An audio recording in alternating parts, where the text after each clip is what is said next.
evening, everyone, and welcome to the Newcastle City Council special meeting of Tuesday, September 19. The time is 6 p.m. I'm Mayor Linda Newing.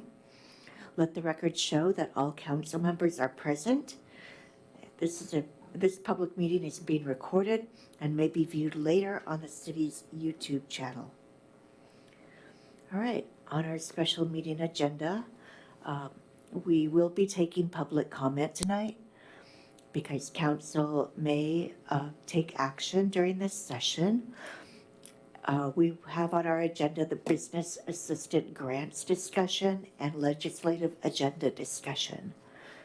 So with that, did you want to say anything before I open public comment? Okay. All right, with that, I will go ahead and open the public comment. Is there any member of the audience who would like to make public comment? Point of order. When did we start having public comment in study sessions? We never did in the past. Because we have an item on the agenda that may require action.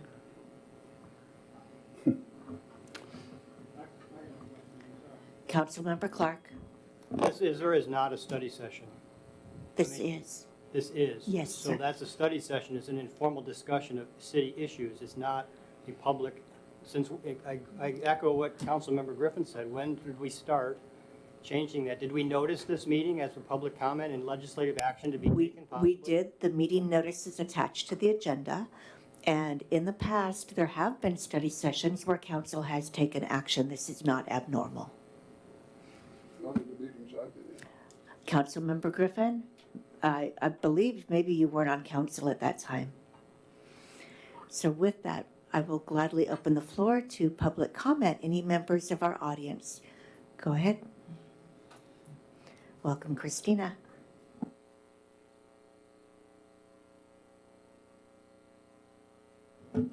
Hi there, my name is Christina Aurelier. It's great to see you all this evening. I'm a business owner of Newcastle, Verde Organic Body, and I'm here to share my public comment to support the council taking a motion or motioning whatever motion you guys need to do to direct the city manager, Scott Pingle, to disperse the rest of the allocated ARPA funds to the businesses, particularly brick and mortar. I have ideas to share if anyone is interested. I came to a planning meeting last week to share some of those ideas of data points that the city does have, specifically square footage of the businesses. If you were looking to use any available data points that would not require the city to do any further application or reaching out to businesses. So I thought that was a great data point to look at, something that is record that the city has knowledge of for each brick and mortar business in the city of Newcastle. Other than that, thank you guys for continuing to support the businesses of Newcastle. Those of you who are in support of us, we appreciate it. And that is all I have to share. Thank you. Any additional public comment tonight on the floor? And anybody virtually, Director Bronze? Thank you. I'll close the public comment. Moving on, you want me to flip-flop, all right? Yeah. Okay. We can Yeah, City Manager Pingle and I spoke prior to the meeting. We believe it would be a better use of our time to address the business assistance grants discussion ahead of the legislative agenda discussion, as we have a little bit more time this fall to talk about our legislative agenda. So with that, we'll go to that point. Give a preview of it. Thank you. Thank you, Mayor. Good evening, Council. I won't go too much back through the memo that was included in the agenda packet. I just tried to reiterate kind of where we've been as far as how we put the business assistance grant program together, what the criteria was, and the approach that we took as staff. We're certainly trying to take a balanced approach from the standpoint of the businesses that were in need in our community, along with trying to consider what we had to give and as well as kind of the expectations we had at the time for how many applications we might receive.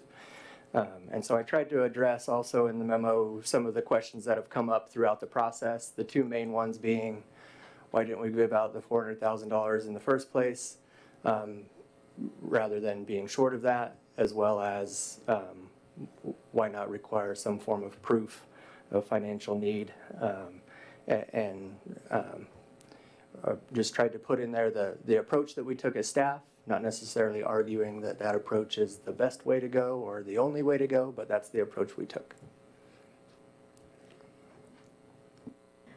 Okay, any comments or motions? Councilmember Clark, go ahead, please. Thank you, Mary Nunn.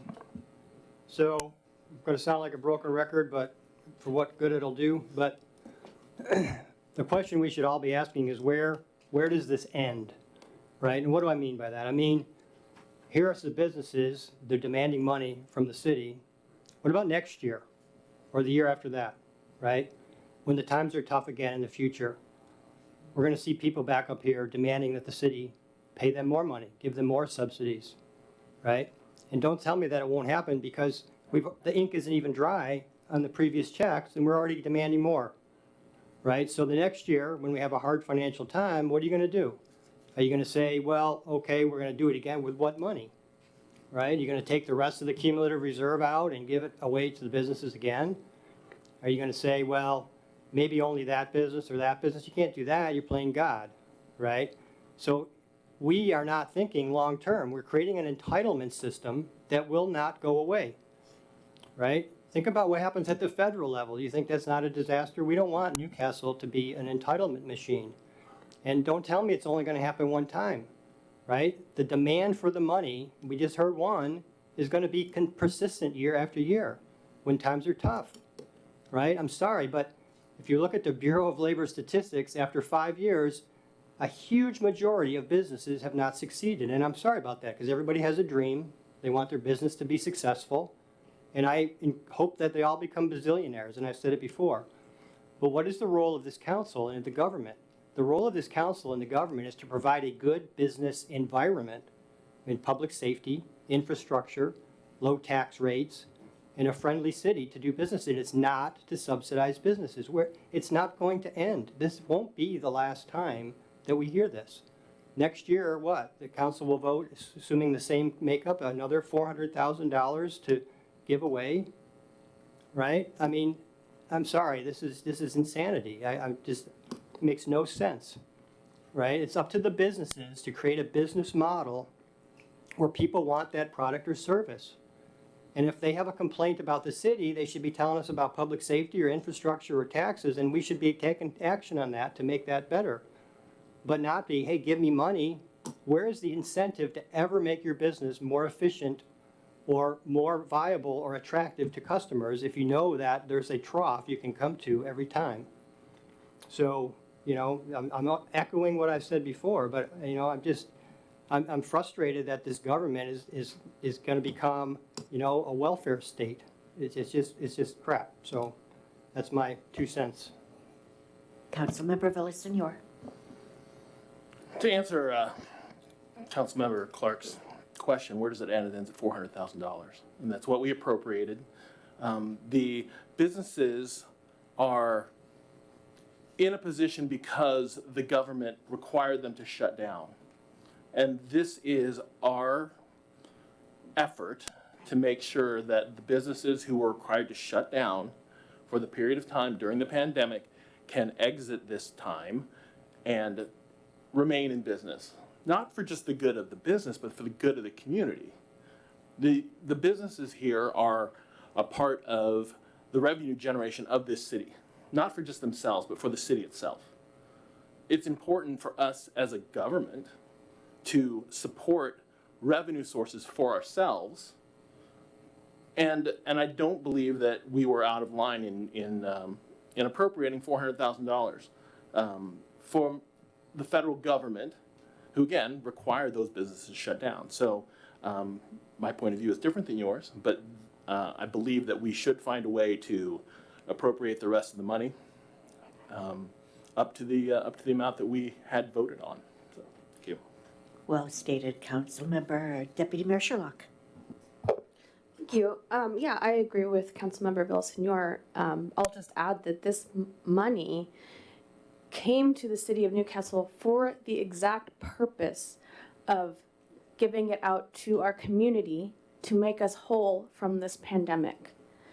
And so I would like to make a motion, if that's all right. Yeah, if you don't mind, just a real quick comment, I'll come right back Sure. to you. Yeah, I can't reiterate enough. The R in any acronym known as ARPA is called reinvestment. This is what we need to do for our businesses. This is a limited fund. I mean, we got a certain portion of it. As a body, we agreed to give it to our businesses, $400,000, to allocate that much money to invest in them and make sure they survive. That is what we owe this community, business survival. Councilmember Clark. Thank you, Mayor. We have a bigger O to all the taxpayers that we charge them higher property taxes at the same time we gave this money away. And while this was for a lockdown, if you think that a lockdown is not coming again, you're crazy. It's an election year next year. There'll be a spread of panic in order to create certain voting outcomes. So it's going to be happening again. Then what? You say, well, it's a lockdown. When we satisfied a lockdown the first time, we're going to have to do it again. This is, it's not going to end. Deputy Mayor Sherlock, go ahead, please. Thank you. I move that staff be directed to distribute the remaining funds from the previously allocated $400,000 small business and nonprofit pandemic relief grants program. Okay, it's been moved by Deputy Mayor. State your point. Thank you, Mayor. I have here in front of me a copy of our Code of Ethics. I'll read a couple sections of it. It's in our Policy and Operating and Procedures Manual. Impression of influence. Officials and staff shall conduct their official and personal affairs in such a manner as to give the clear impression that they cannot be improperly influenced in the performance of their duties. Gifts. Officials and employees shall not directly or indirectly solicit any gift or accept or receive any gift, whether it be money, services, loan, travel, entertainment, hospitality, promise, or any other form under the following circumstances. It could be reasonably inferred or expected that the gift was intended to influence the performance of official duties, or the gift was intended to serve as a reward for any official action on the official's or employee's part. A classic example would be receiving campaign contributions from a business that you're about to vote to give money to. So I would ask that Councilmember Sherlock and Villasenor recuse themselves from this vote. They've accepted money from one of the most vocal people who's demanding that the city pay them money. This is a clear and concise conflict of interest, and I'm disappointed they didn't already point this out on their own to us, but they definitely need to be recused. Sorry, City Attorney Chambers is not here. That's a perfect point for him, but until we have a ruling from him, we cannot vote on this. And in my opinion, it's clear cut. City Manager Pingle, I'm not a certified parliamentarian, but maybe you or City Clerk Westman can assist here. If there's a question, I would suggest we put it on for action in the business meeting and let the city attorney comment.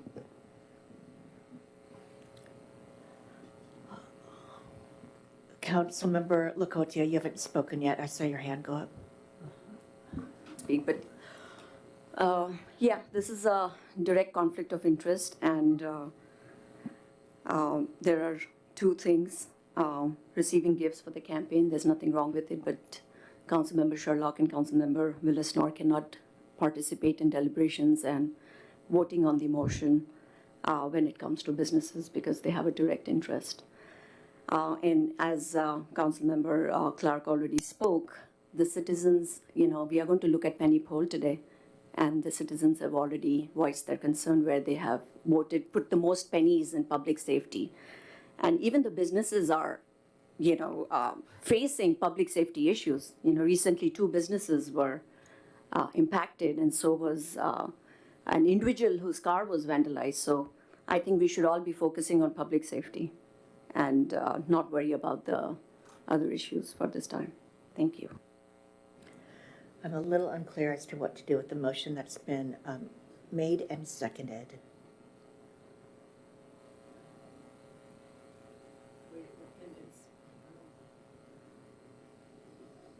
Waiting for city attorney to weigh in on the vote, who could vote on it.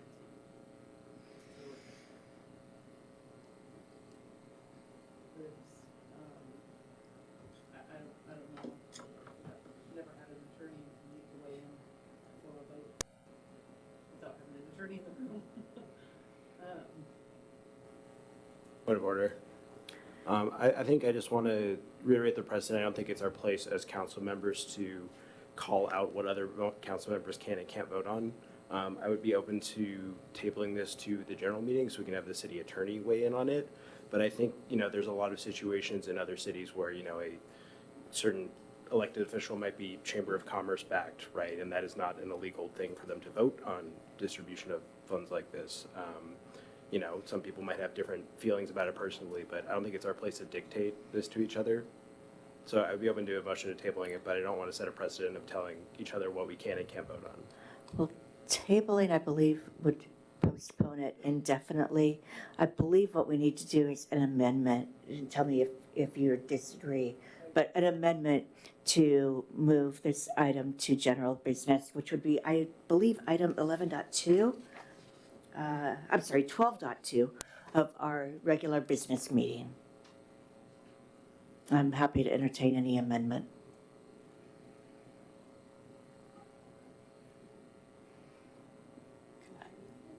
I believe you can. Yeah, you can. You made the motion. You can. Yeah, I'll amend the motion to be moved to the general meeting portion. What is it, 12.2? Okay, it's been moved to move this item to general business of our regular meeting, 12.2. Is there a second? All right, it's been moved by Deputy Mayor Sherlock, seconded by Councilmember Charbonneau, to make the business assistance grant discussion item number 12.2 in our general business meeting to be scheduled to begin at 7 p.m. tonight. Point of order. State your point. We have an indication of an ethics violation on board, and we can't move ahead with that until it's been investigated. I'm not an attorney to make that call. That's why we want to move this to general business, and at that point, our city attorney will be here and he can address that. Okay, there's an amendment on the floor to move a motion previously made by Deputy Mayor Sherlock, seconded by Councilmember Charbonneau,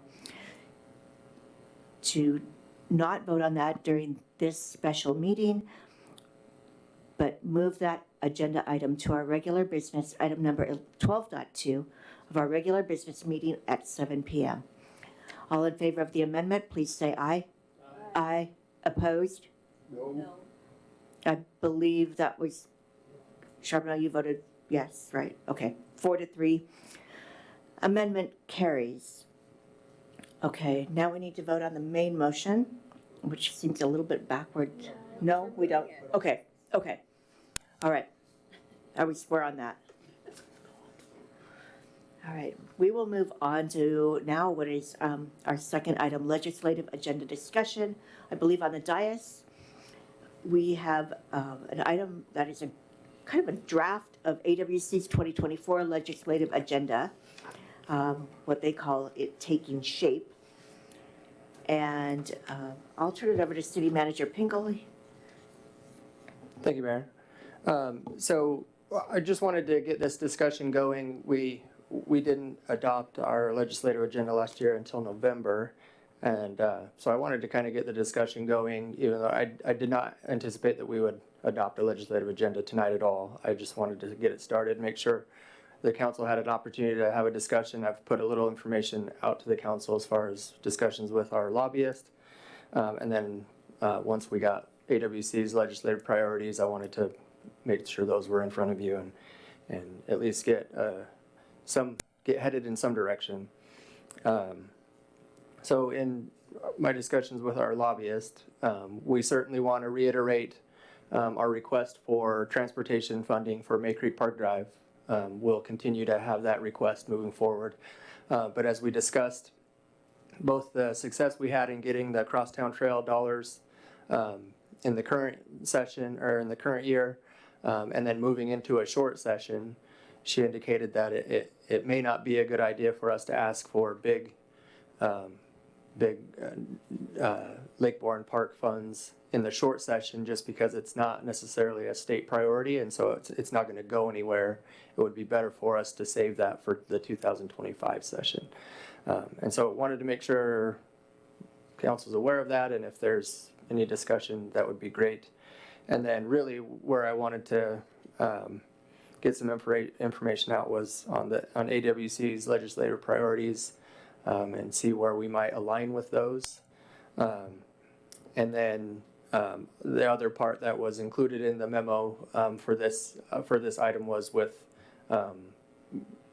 trying to align with ARCH, and the couple of things that they're starting to draft to ask cities to support. The first one is the funding for affordable housing. I believe the council's been fairly united as far as going after REIT 3. The information I'm getting, at least from the last ARCH board meeting, is that support for that specific route may be waning a bit. And so the pivot to that is simply to get some flexibility on using REIT funds for affordable housing without, right now we can use REIT funds for affordable housing if we have projects on a 6-year CIP like we do for transportation or parks or stormwater. We don't have that. ARCH doesn't operate that way, and so we can't use REIT for affordable housing because we don't meet that criteria. So we want to get some flexibility at least in how we can use REIT so that we can have flexibility in using REIT for affordable housing in a situation like ours where we're a part of a consortium like ARCH and pay into that. We want to be able to use those REIT funds in order to offload those costs from the general fund. I would love to know if there's any opposition to that direction as far as having that in our legislative agenda. Okay, I didn't think so. I just wanted to, maybe the more, maybe the less sure one is the second one there in the memo, the affordable housing near fixed route transit. I would say that one's still kind of being, that's the current language that we kind of landed on at the last ARCH board meeting. It certainly wasn't unanimous, and I don't know if that's going to get forced on us, and so I don't know, whether we need to be have it on our legislative agenda. But I wanted to put it in front of you because ARCH will make that request of us that we put it in as a part of our legislative priorities.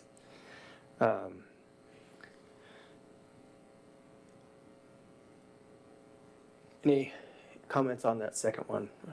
Any comment for City Manager Pingle? I have a comment on it, actually. So here in Newcastle, we have like the Commons, and that could be considered TOD. Mm-hmm. But we don't have really that connection with public transit going through there. So is there, and I know that, King County Metro, and there's so many transit authorities in the area, it gets to be a little bit cumbersome to land on somebody to provide services here. But what can we do to sell that location as, the need to have public transportation that goes through there? I don't know the answer to that. I don't think that is the direction. Go ahead. Oh, sorry. Yes, I just wanted to say, and timely, because I have the Regional Transit Committee meeting tomorrow. For Sound Transit, there's been sort of different proposed items, and one of it has included 2 different Newcastle bus stops. So I've been continually saying yay to that as much as I can. I don't know how much it does, but I've been trying to say, yes, we would love to have that. Your job tomorrow is to advocate very hard. Thank you for that. Well, and I think the direction the state seems to be going is, and maybe Director Hoffman can help explain it better than I can, but it's going to be, the transit-oriented development is going to be major transportation roadways and stuff. And so the current one is in relation to I-405 and how close you are and who's going to be required to do what. Go ahead, Mark. Within this next planning period, we will have to plan for bus rapid transit. So while they canceled Route 114 and we have the policies in place in the comp plan to advocate and work together and request service, within the 2044 planning window, it's anticipated that with the regional improvements, bus rapid transit will come to Coal Creek Parkway.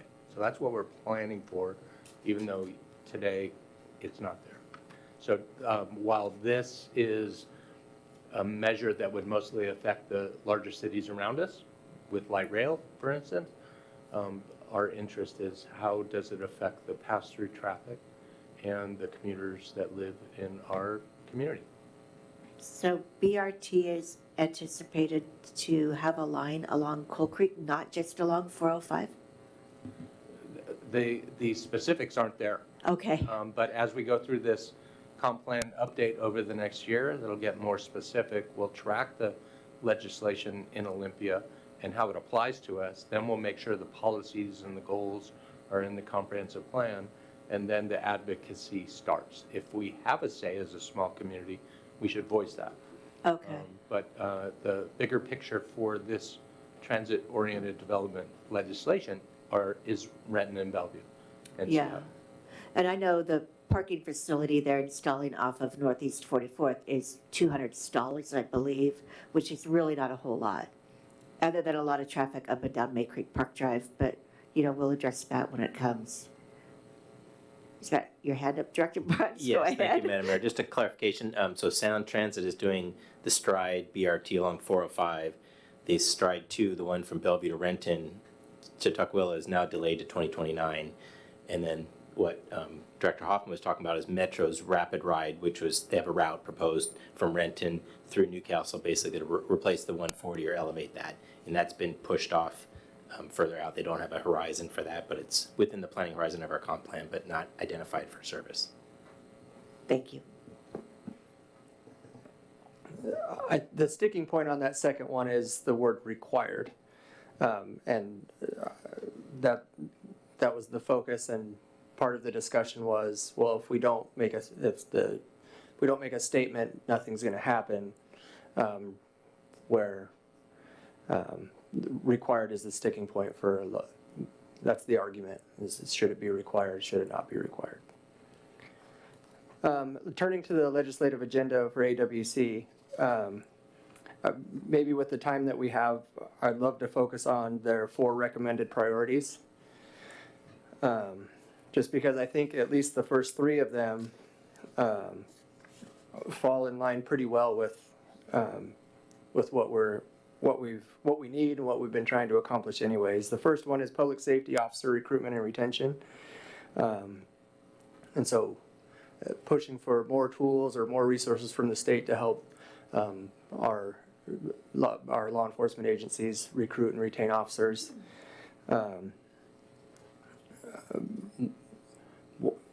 Part of the challenge with not just recruitment, but with getting officers into the field right now is just availability at the academy, and so adding additional training opportunities and getting people through the academy.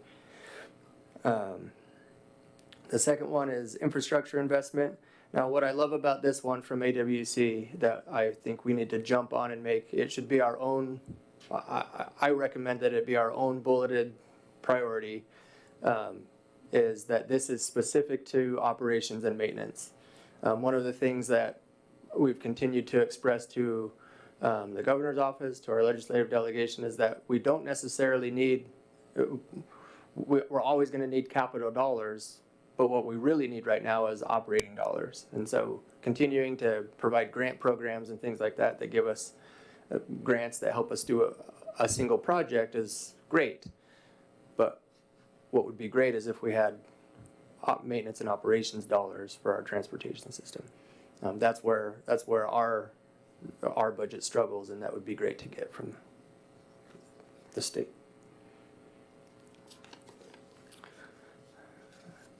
The next one, on behavioral health, I think that falls right in line with an item on our strategic plan. It's a priority 3 right now, but it's something that is on there and is on our horizon.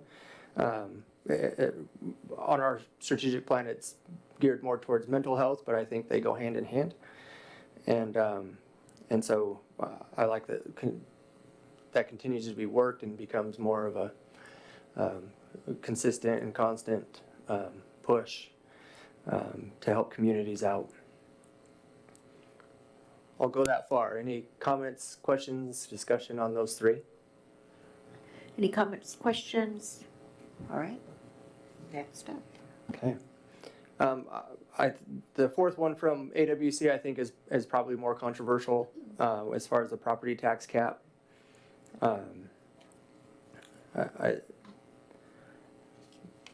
I think it's nice to have the leeway for local governments. But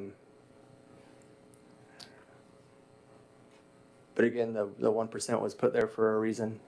And so I'm happy to have the council discuss that one, but I think it's specific to our council, that's probably more controversial. And then as you read through,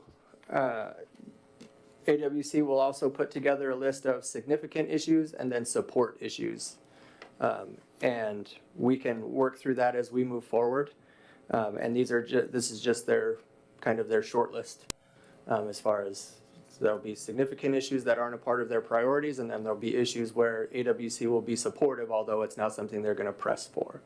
And so those are nice to at least go through and be aware of, just so that I have some feel from the council about what we care deeply about, what we're not necessarily focused on, but what we're not opposed to, and what we're opposed to.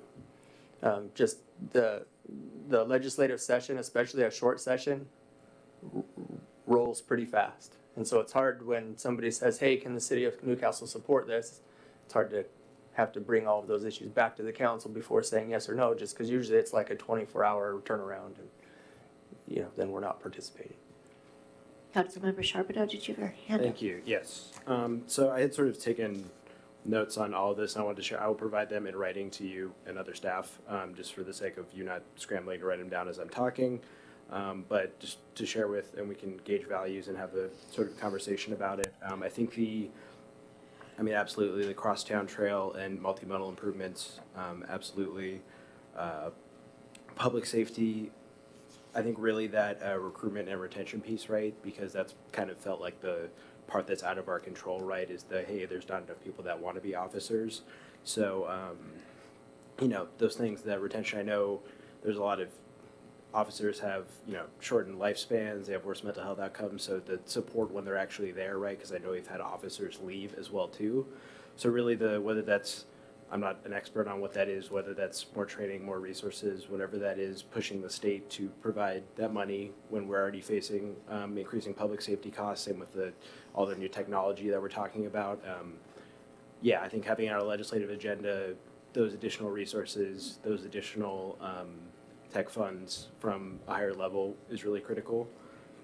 I think this is a little one, but Representative Tai had a Lunar New Year bill that died last year, and I think it would be a very easy and nice thing to add to maybe a sub bullet point or something like that. There's no, particular limit to how short or long our legislative agenda can be, and Holly seemed to have enough energy for it to talk last time. I think the pushing for the behavioral health, again, the workforce and retention.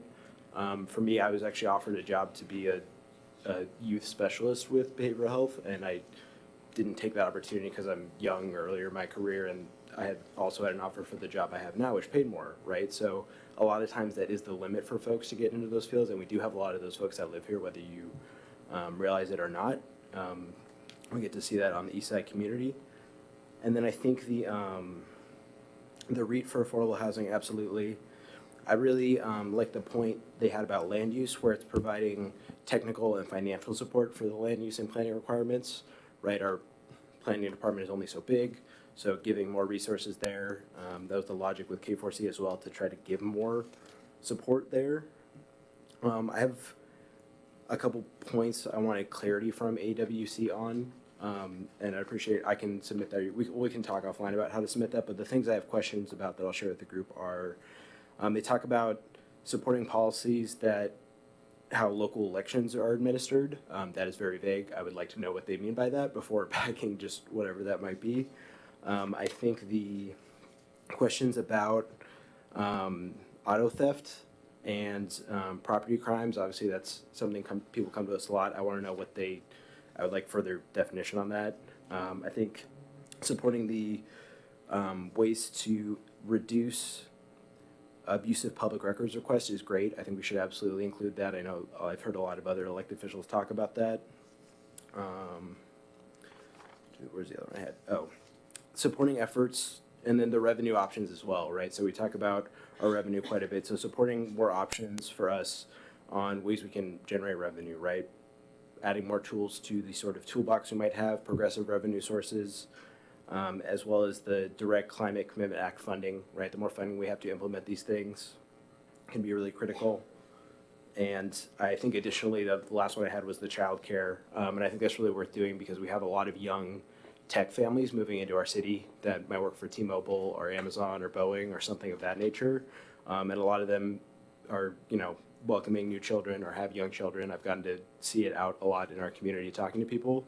So I think I would love to include the pushing for access to more affordable childcare as well, if we can have that as a sort of sub-bullet point. Sorry, I know that was long-winded. I would love to hear from other colleagues. Any additional comments? Councilmember Clark? Thank you, Mayor. I'll echo a couple of points that Councilmember Charbonneau made. I would think land use to provide some assistance because, we may miss something or we may not do it right with the requirements from the state, so some kind of technical support would be interesting or helpful. And public safety, auto theft, and property crime, I would sure like to see that, raised up. In my eyes, that would be a little bit of a higher priority.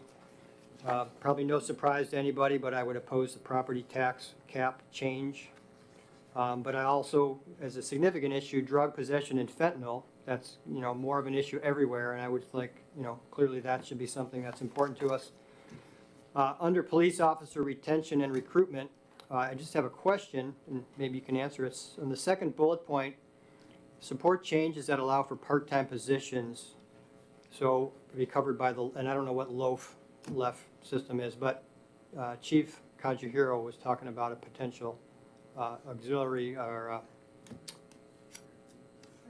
reserve officer program. Thank you.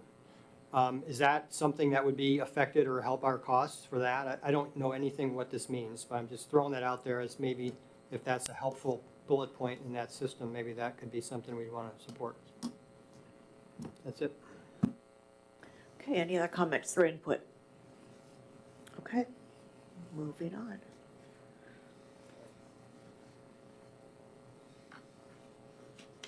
You good? Okay. All right, do you have enough to go on? Okay, all right. Okay, with that, I will give you back 22 minutes of your time. We'll reconvene at 7.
Good evening, everyone, and welcome to the Newcastle City Council regular meeting of Tuesday, September 19.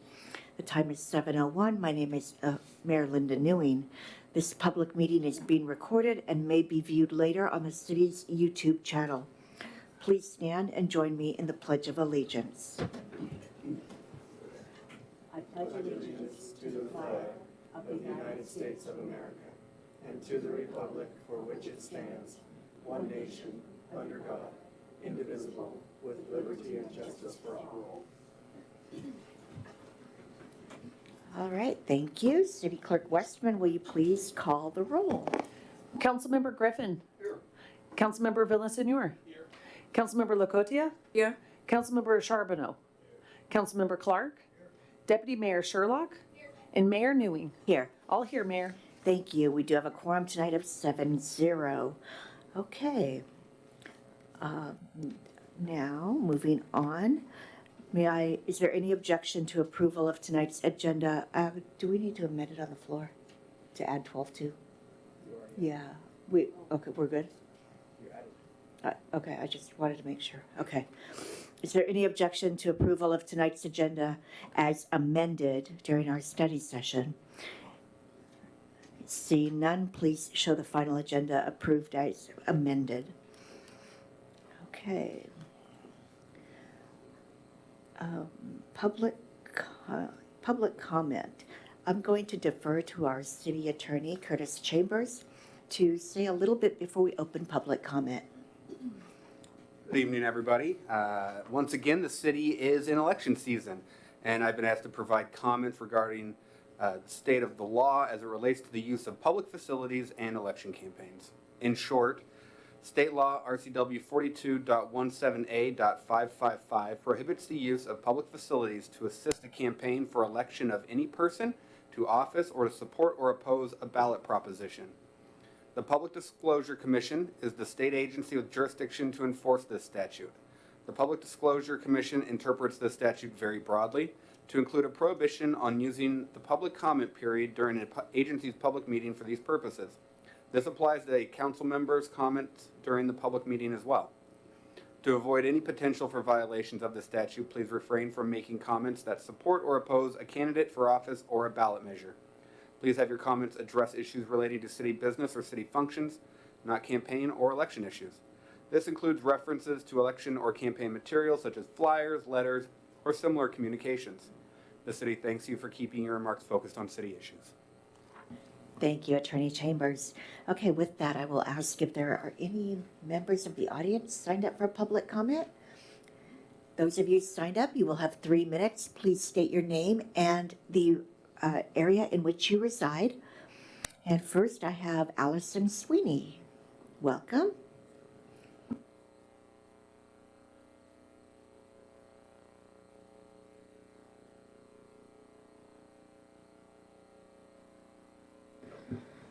Okay. Good evening, everyone. My name's Allison Sweeney. I live in the Olympic Ridge neighborhood, and I and my husband own Frosty Barrel. You might think I'm here to talk about the first 15 minutes of the last session, but I missed it. I actually came here tonight to talk about something very different. As I think most of you know, Frosty Barrel and Blazing Onion were broken into a week ago today. And what some of you may or may not know is Mod Pizza was hit last night. Same entry, they broke through the glass pane of the door and went in and attempted to steal their safe. Upon talking to another business owner in the community, I found out that Thursday night, a Mexican restaurant on 900 was hit, and then they hit another Mexican restaurant in Factoria. So while I'm not gonna cry. I cried all day last Tuesday. I'm not gonna cry right now. But as I very much know this is not a Newcastle specific issue, it is affecting the businesses and the families and the community here in Newcastle. When you drive by and you see a door boarded up, you see the locks being jammed open and broken and locksmiths there replacing your locks when you're there enjoying your pizza or your ice cream or your whatever. It's unsettling. And it's not that it's your neighbor who got broken into, it's that it's a business on a main road that got broken into, and it's visible to everybody. When I prepared and tried to think about what I wanted to say tonight, I did not realize I was going to have this amazing full room of people. There's only usually a couple of us here. But I think it's really great because my comment is that I would really love to see, we are all leaders in this community. Everyone up on the dais, you're business owners, the best of the best, I get to sit right in the middle of, lucky me. And everyone who comes here tonight, we all care about Newcastle, and we are the leaders that are here in this town. And what I would like to see, and what I am asking, is for more conversation between our city council, our city staff, our chief, and our businesses. I know we aren't going to have a silver bullet. There's no right, perfect answer, but we can work together to do something better. We can work together to be a more visible part of our community and show that we care. Our actions can speak louder than our words, and we can do something together. And so I just ask for that going forward. Thank you. Thank you. All right, Christina Aurelier. Oh, all right. Ms. Aurelier has declined another opportunity to comment. Another opportunity, third time's a charm at the end, if you wish. Len Troutman.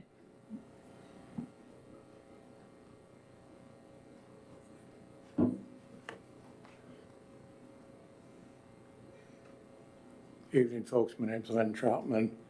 I'm from the Hazelwood neighborhood. I hadn't planned on speaking tonight, but in light of some discussion in the earlier session, I'd like to ask a few questions and make some comments in regard to Councilmember Clark's conversation relative to certain council members recusing themselves from a matter under discussion. First, I'd like to ask, does anybody know what they call money or favor given or taken in order to influence the judgment or conduct of a person in a position of trust? Does that sound familiar to anybody? It rhymes with vibe, and that's all I'm going to say about that. Councilmember Clark brought up a possible conflict of interest in regard to the matter that you're going to discuss. In addition to that, you're also governed by something that's called the appearance of fairness doctrine.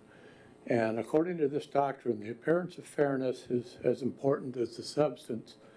The test of whether the doctrine has been violated is would a disinterested person, having been apprised in totality of a member's personal interest in a matter being acted on, be reasonably justified in thinking such deliberations and any course of conduct reached thereon should be voided. It's illegal to be involved in discussions or issues where a conflict of interest or appearance of fairness issue exists. So I'm wondering, would a reasonable person think it's improper for a candidate who received contributions from a business owner to be allowed to vote to award those same business owners money? I'm just curious about that. Also, in your handbook of policies and operating procedures, section 6.02 on your adopted code of ethics, there's some interesting things that you might keep in mind as you deliberate that. It says that public officials and staff should be dedicated to the highest ideals of honor, integrity, and in terms of public confidence, officials and staff shall conduct themselves so as to maintain public confidence in city government and in performance of public trust. Additionally, there's something called the impression of influence. Officials and staff shall conduct their personal and official affairs in such a manner as to give the clear impression they cannot be improperly influenced in the performance of their duties. Mr. Troutman, we need to ask you to wrap up, please. I'll be glad to do that. This is a quasi judicial matter, and there is no time limit on those, as you might know. However, I'm done. I'll defer to our city attorney, I'm Mr. done with Chambers. my comments This certainly is anyhow. not a quasi-judicial matter. I'm through, thank you. And I understand Ms. Aurelia would like to speak after all.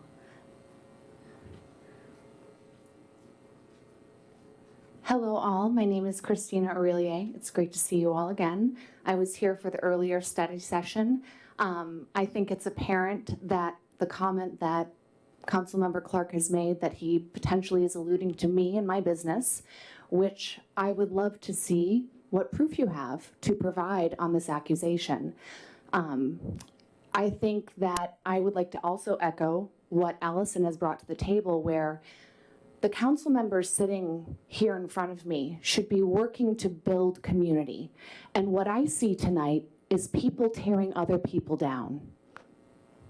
It's shameful. And I think the people who are building this community are putting an integrity to the position that they hold as council members. And the people who continue to tear others down are the people who are dumbing down the integrity of this council. And I would love to see you all work together, because we only have this one life. And it's what we do to leave a legacy for the people around us, for our children, and how we lift others up instead of tear them down. I would love to see that continued on this council. Being a proud member of this community, being grateful and thankful to have my business here and to be able to participate in having a great life, which I work hard for, and I know everyone else does. So let's lift each other up, and let's be grown-ups and work together. I think that would be lovely. Thank you. Thank you. Director Bronze, do we have anybody virtually? We do not, Madam Mayor. Thank you. And just to double check, no further comment from the audience. Anyone else out there wanted to speak? Okay, I'll close the public comment. And with that, it brings me to the highlight of the hour.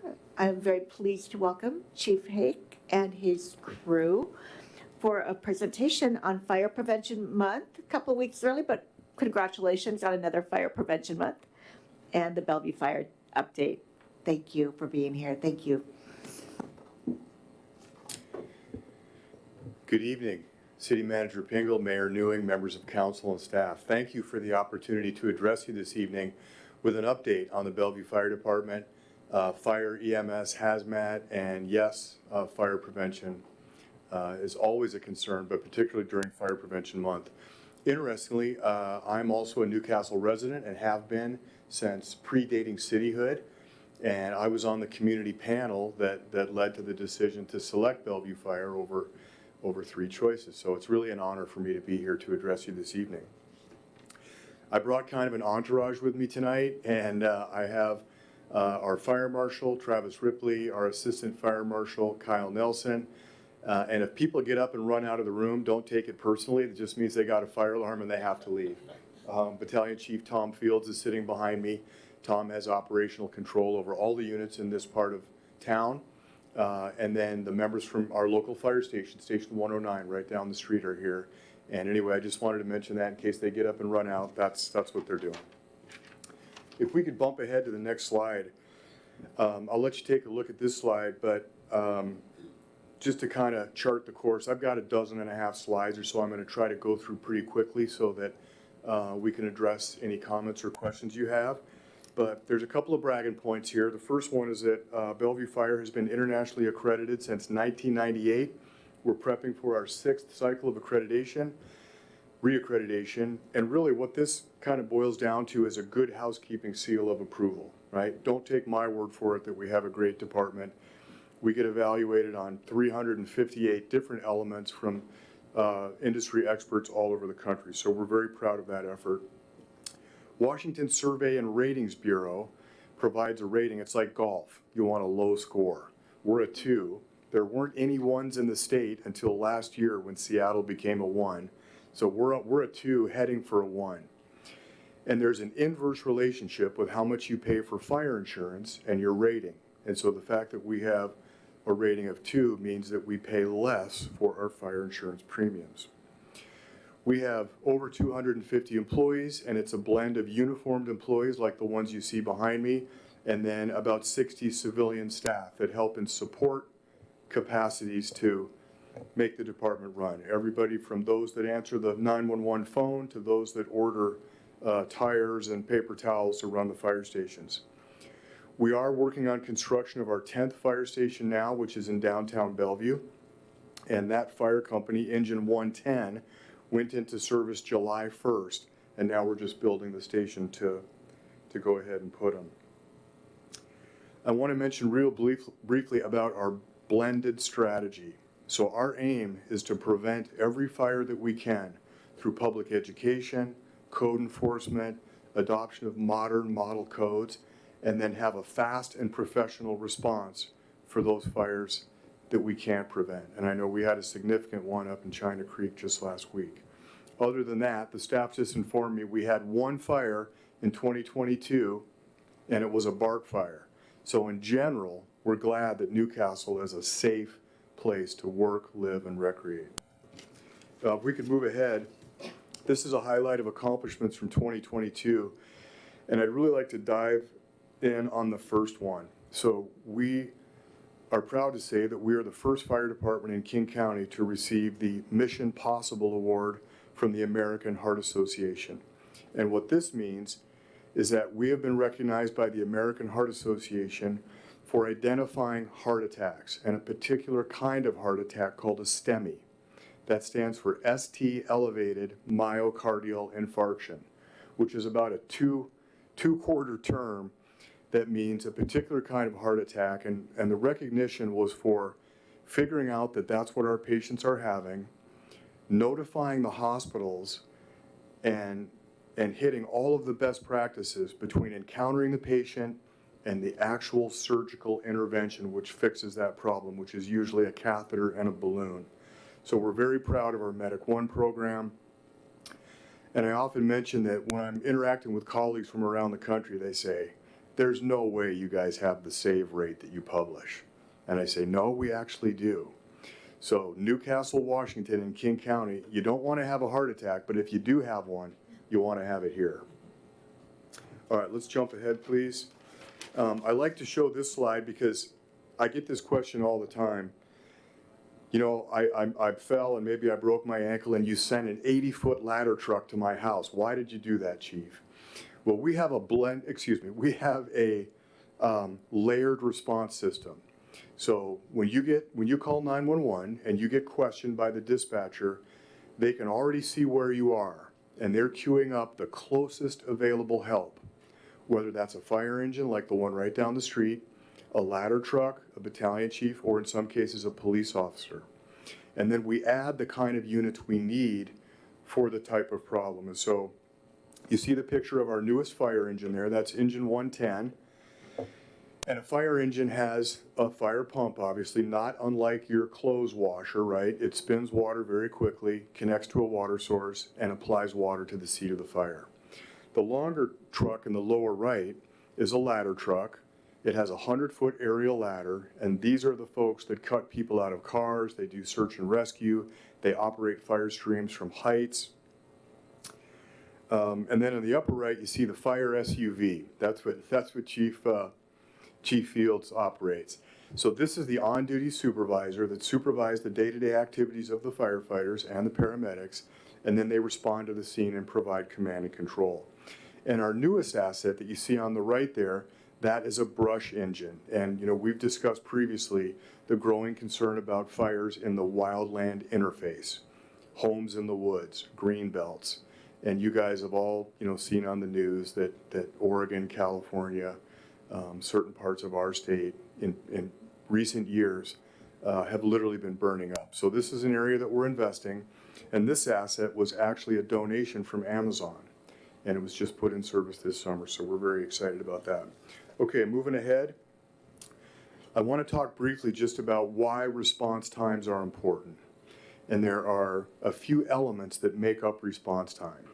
So the first part is call processing. When you call 911, if you're calling from a landline, which really who has a landline anymore. But most of those calls go to Norcom, which is on the 7th floor of Bellevue City Hall. And the goal of the dispatchers is to answer your call within 2 rings of the phone 90% of the time. And then they plug your address into the computer and they will interrogate you. What's happening? What kind of help do you need? And then they start queuing up the units, and when they alert the station, the bell rings, the lights come on, and the door rolls up. The goal for alarm processing is 60 seconds. The next measure of response time is turnout time. This is the firefighters verifying the route of travel to their location, putting on their protective gear, and turnout time stops when the wheels of the apparatus roll over the threshold of the door. And then we have travel time, which is the time it takes to get to the location of the emergency. And we stop the clock when we're at the patient's side or we've arrived at the fire location. So if we move to the next slide, why do response times matter? There's 2 graphs here. The one on the top is a little bit confusing, but basically it tells us a couple important things. First of all, that fire growth will move exponentially towards a condition called flashover, where all surfaces in the room will be giving off vapors and those vapors ignite. Nobody survives a flashover. So our goal, fire prevention, keeping batteries in your smoke detector, keeping interior hallway doors closed, having an escape plan, gives us every advantage to arrive at the fire location and save those that are savable. So that's our goal in fire response. With EMS and heart attacks, the chart on the lower right, we know that without intervention, such as citizen CPR, use of an automatic external defibrillator, that irreversible brain damage occurs in as soon as 6 minutes.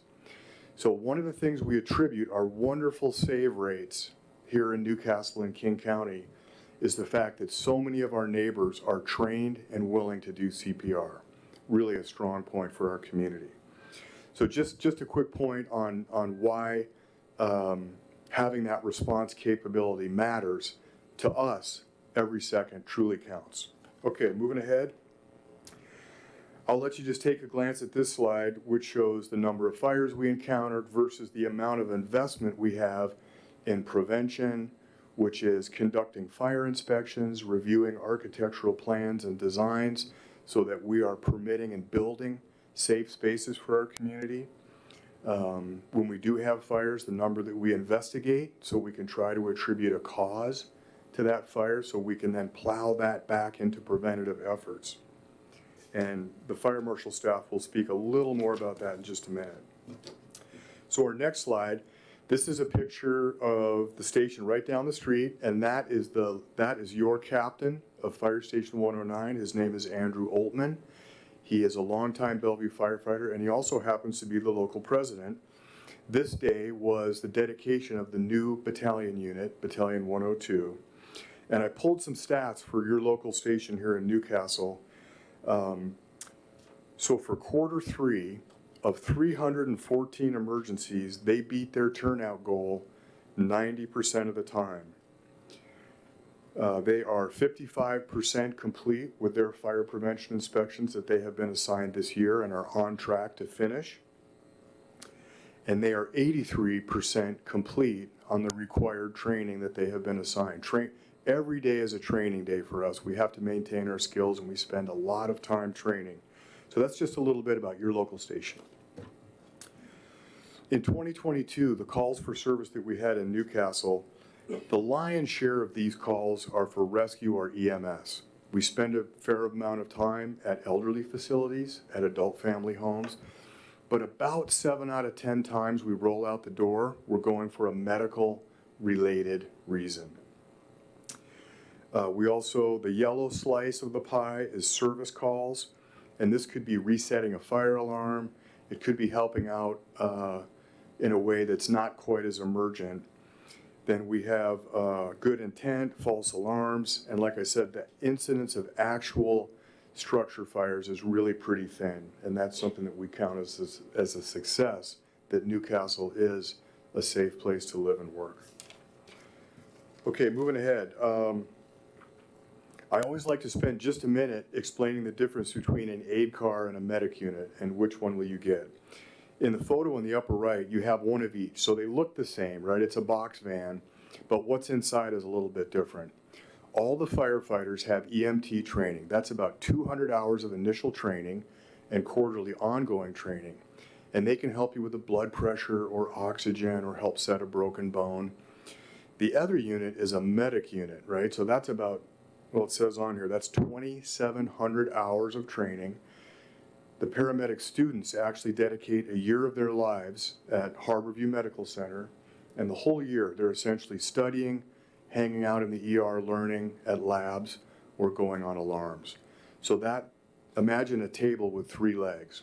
One of them is the University of Washington School of Medicine, who provides the instruction. The other one is the Seattle Fire Department that provides the medic units, which serves as the rolling classroom for the paramedic students. And then the third one is the sponsoring agency, which sends the student and supports their training. When we get them back, they really provide an amazing capability in our community. And so for about every 5 or 6 fire stations, you're going to have a dedicated medic unit that brings the emergency room, and in some cases the surgical suite, right into your living room. And this is underpinning these amazing outcomes that we have. The closest medic unit to here, we have one at Overlake Hospital, and we have another one on 148th. So we are served probably equally by both of those medic units. And our advanced life support, or ALS footprint, is actually quite a bit larger than just Bellevue and contract cities. We go all the way to the top of the pass on the border with Kittitas County. And I'll also just point out that, as you probably already know, well, I know you know, the King County Medic One program and Bellevue Medic One is supported through a separate county levy. So there's never a bill for Medic One. Next slide, I just want to mention that in Newcastle, we do have the CARES capability. And CARES just celebrated their 10th anniversary. We started experiencing some years ago that the traditional model of service, which was fire engine to the front yard, ambulance to Overlake Hospital, was working less and less, more and more of the time, as we started encountering things like aging gracefully in the home, obesity, substance abuse, mental illness, behavioral crisis.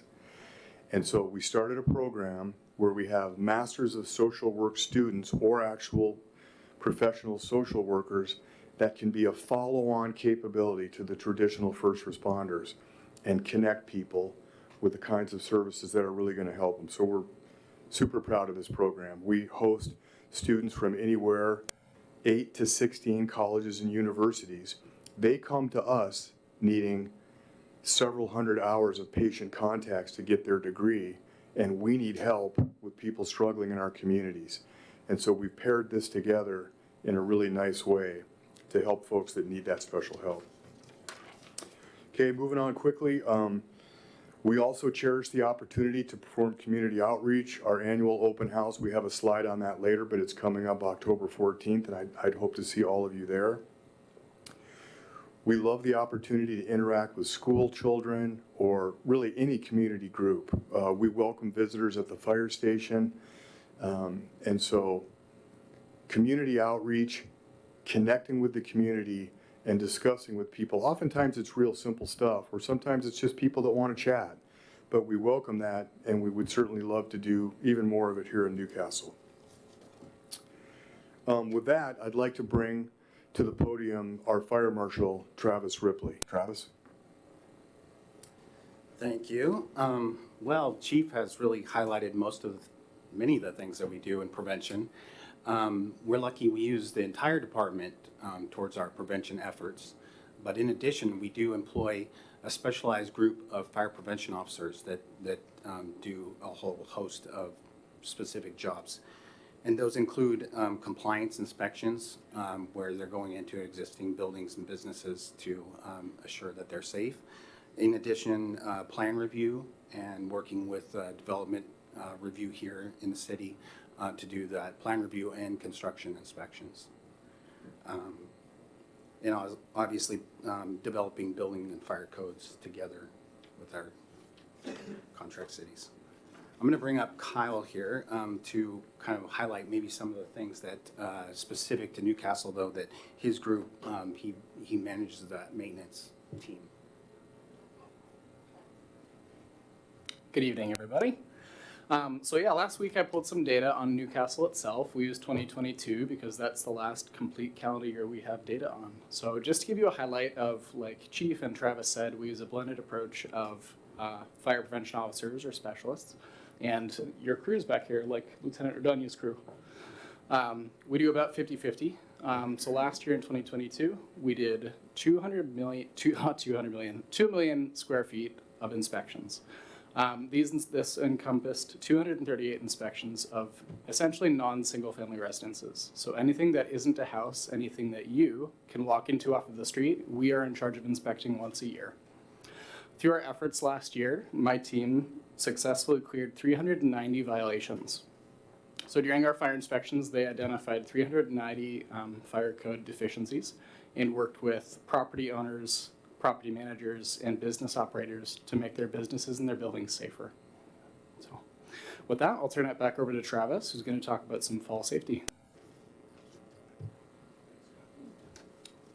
So, as we change seasons again here, just some things that to kind of highlight, obviously checking smoke alarms, batteries in those, always a good thing to do. And then a home safety plan, and this is great to kind of involve children in and get them involved in, finding an escape plan and building that together. Checking your heating systems, whether it's furnace or stove or whatever, type of heating you're using. And then, chimneys, and maybe having a professional to kind of look those systems over is always a good thing to do this time of year. Next slide. And here we have a couple of QR codes to both our fire department annual report for 2022 as well as our fire prevention annual report, where you can find much more of this information that we've highlighted tonight in more detail. And as Chief said in the next slide, kind of a save the date for our annual open house on the 14th, and 10 to 4, and hope to see everybody there. And lastly, we're to questions and comments. Thank you, Chief Hagan and Travis and Kyle and the remainder of your team back there. Always a pleasure to host you here in Newcastle. Councilmember Charbonneau, you have a question? Yes, thank you, Madam Mayor. So yeah, thank you all for coming. It's great to see you all show up in such force. I love it. I've been a fan personally since I was a Hazelwood student and got to visit Fire Station 9 on a field trip. So I have very good memories there. But I had sort of 3 short questions for you. The first being, this is my second year on council, and this is the first time we sort of had you all come. So my first one would just sort of be, we'd love to see you come annually, if that's possible, if we can sort of coax you out of some of your nights. I don't know if we need to I appreciate the comprehensiveness there, but if it's easier for you all to come with less of a PowerPoint too, happy to welcome you all. I just think getting more of the engagement would be really, really nice. Second, I'm a big fan of the CARES program, the Bellevue Fire CARES program. I know you gave us a couple QR codes here. Does that annual report contain data on the CARES program? And I'd love to hear more if there's any plans of expansion, or I know there's different things happening in the region. So I would love to hear more about that. And then sort of the last question, oh yeah, you can jump in if you want me to. Oh yeah, and then the last one I had was that for me, I'm an employee of the Renton School District, and by virtue of that, they mandated CPR AED training. So I don't know if this is something, and I took that training from a firefighter, so this is just an idea. I would love if we could partner with you all in some way, not to give you more work, to do a CPR AED training, maybe at the library, maybe at the YMCA, something like that, hosted in Newcastle. I would love to see that. I'm really glad I have that practical knowledge. I think giving that for more folks would be a great means of engagement, and I'd be happy to follow up on that. turn it off. There we go. Thank you, Councilmember. On the first item, we're happy to come as frequently or infrequently as you'd like. When City Manager Pingle signed on, we started getting coffee together and run across each other at meetings, but we're happy to be here at your pleasure. The second thing, we've been having a big debate in communities in this area in general about how we want to police ourselves and how we want to handle behavioral crisis. And so we're just really proud of the CARES program. We are expanding the number of MSW students we have, and that program is available to Newcastle residents by referral through the fire department or the police department. And so we're definitely in tune with that. We see it as an area of growth. We see it as something that's really working well. It's uniquely identifying some of those needs I mentioned earlier. And what was the last one? Oh, CPR training. We did shelve our CPR training during COVID, as a lot of jurisdictions did, but it's back with a vengeance. We're cranking out the numbers. We've tuned up our program, and we'd be happy to offer that at the Y or here or anywhere we could do it. I think do we know how many minimum it takes to do a class? Let's go with 10. It takes 10 willing students, and we'd absolutely be willing to do that. Thank you. Awesome, thank you. Yeah, I'll try to follow up with the city manager and see if we can coordinate something. Any other questions for Chief Hagan? Chief, thank you so much. Mayor Newing, thank you so much for the opportunity to address you, and we'll just see ourselves out. Thank you.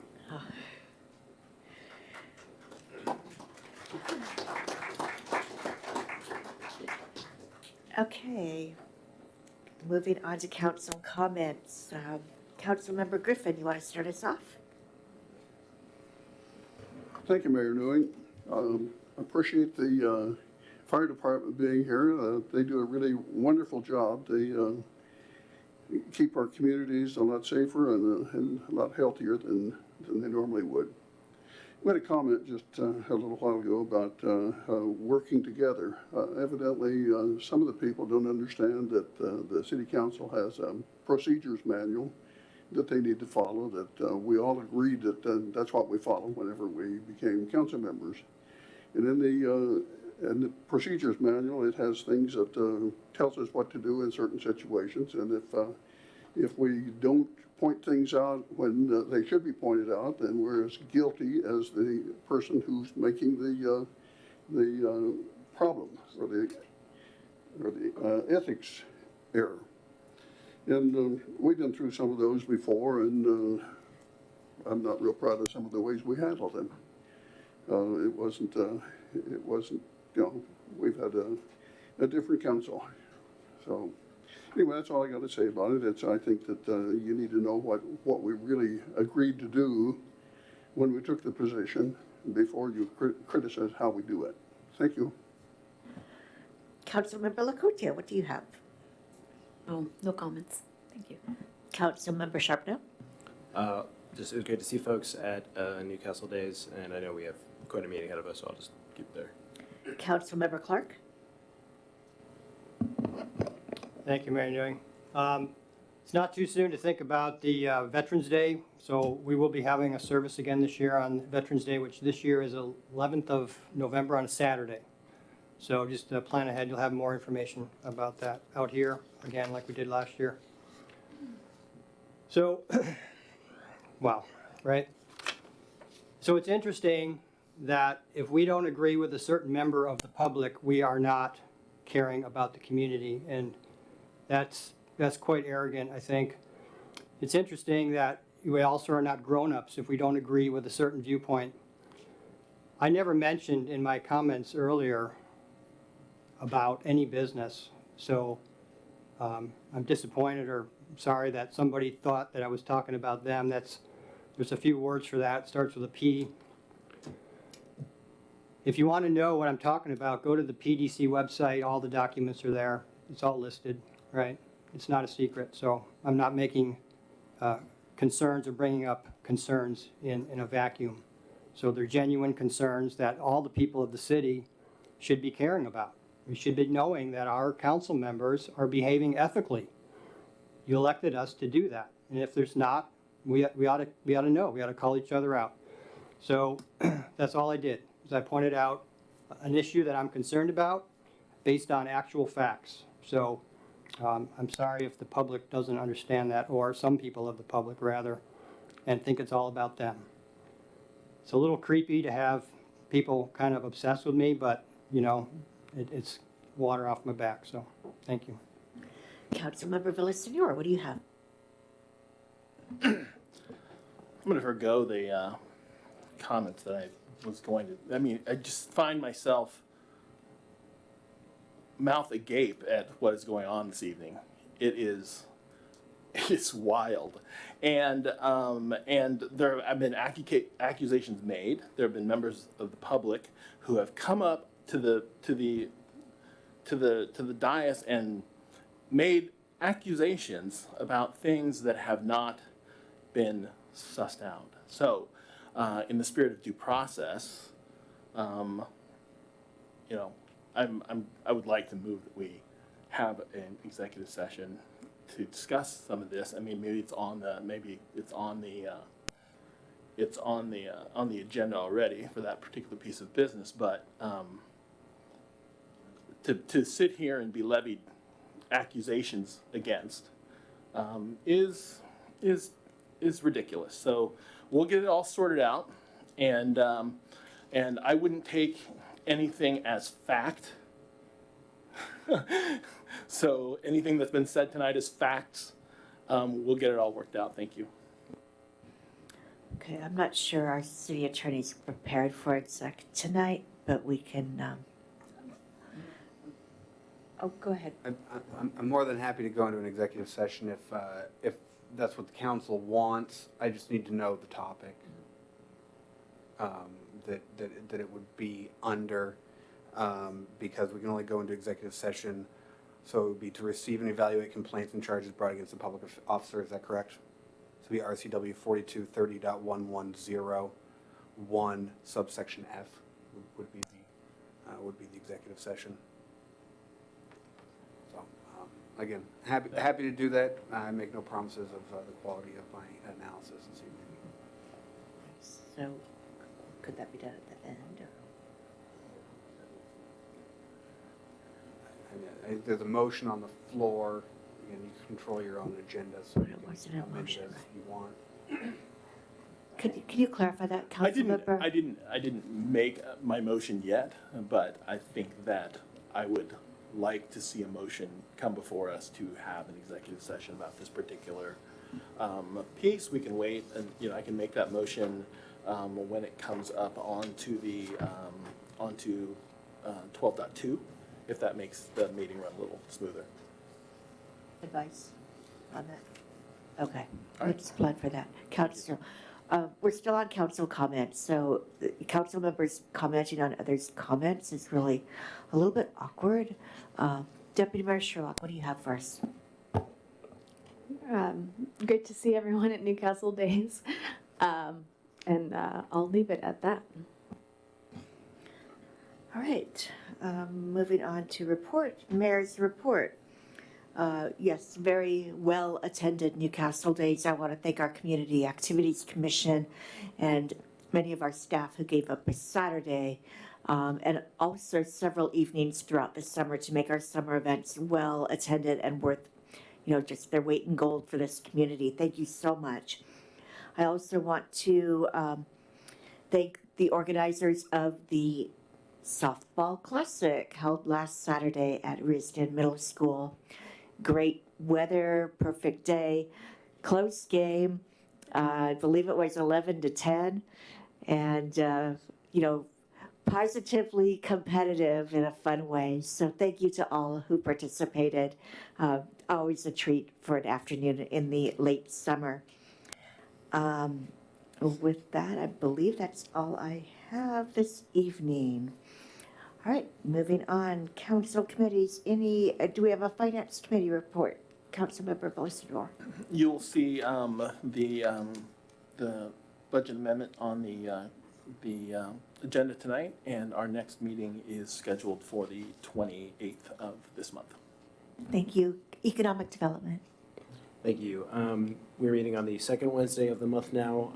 I was unable to attend, but I got to catch up with Community Development Director Hoffman. We're further looking at signs, figuring out what would be most cost efficient and placement.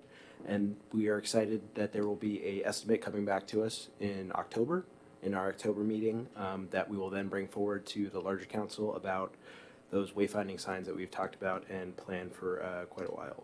And also a reminder to attend the Comprehensive Plan Open House on the 26th at the Risden Commons. Okay, and with us tonight, we have Planning Commissioner Chair Gatzik. Welcome, Chair Gatzik. Tell us about the penny poll. Well, I'll get to that. But I wanted to tell you a little bit of context before I get to the penny poll, because it's been a while since you've heard a report from the commission, and we've been working quite a bit on the comprehensive plans. I know that all of you understand what the comprehensive plan is, but for the people who are in the audience who may not know, this is our vision document for how the city uses its land for transportation, for housing, for parks, and every number of years that document is refreshed. And we're doing now a refresh that's going to last for 10 years, so it's a big process. And it's a big document, and so one of the things that the commission has been doing in the last few months as we've been working about it is just educating ourselves about it, because as you probably have experienced as council members, there's so much to know that you wait until you are required to know about it before you dig in. So we've dug into that. Each of the commission members has taken responsibility for one of the elements of the comprehensive plan. So one commissioner has housing, one commissioner has transportation, one has parks, one has utilities, that sort of thing. Their responsibility is to be listening, especially careful for any comment, any input they get from any source, from the public, from council members, and bring that back to the commission for the whole commission to consider. So that's one of the focuses that we've had. The other has been reaching out to the public and beginning to listen to that feedback, beginning to engage people. And we've taken advantage of our public events this summer, the 6 events, to the art fair, the Newcastle Days, and the 4 concerts, to be at a booth where commission members invited people to a conversation. Now, you know how hard it is to get people to talk about city business, especially something as sexy as the comprehensive plan. So it's been a struggle. Well, I won't say it's been a struggle. It's been a challenge to get people engaged. The penny poll was actually a way to get people engaged. How can we get their interest, get them doing something so we can have a conversation?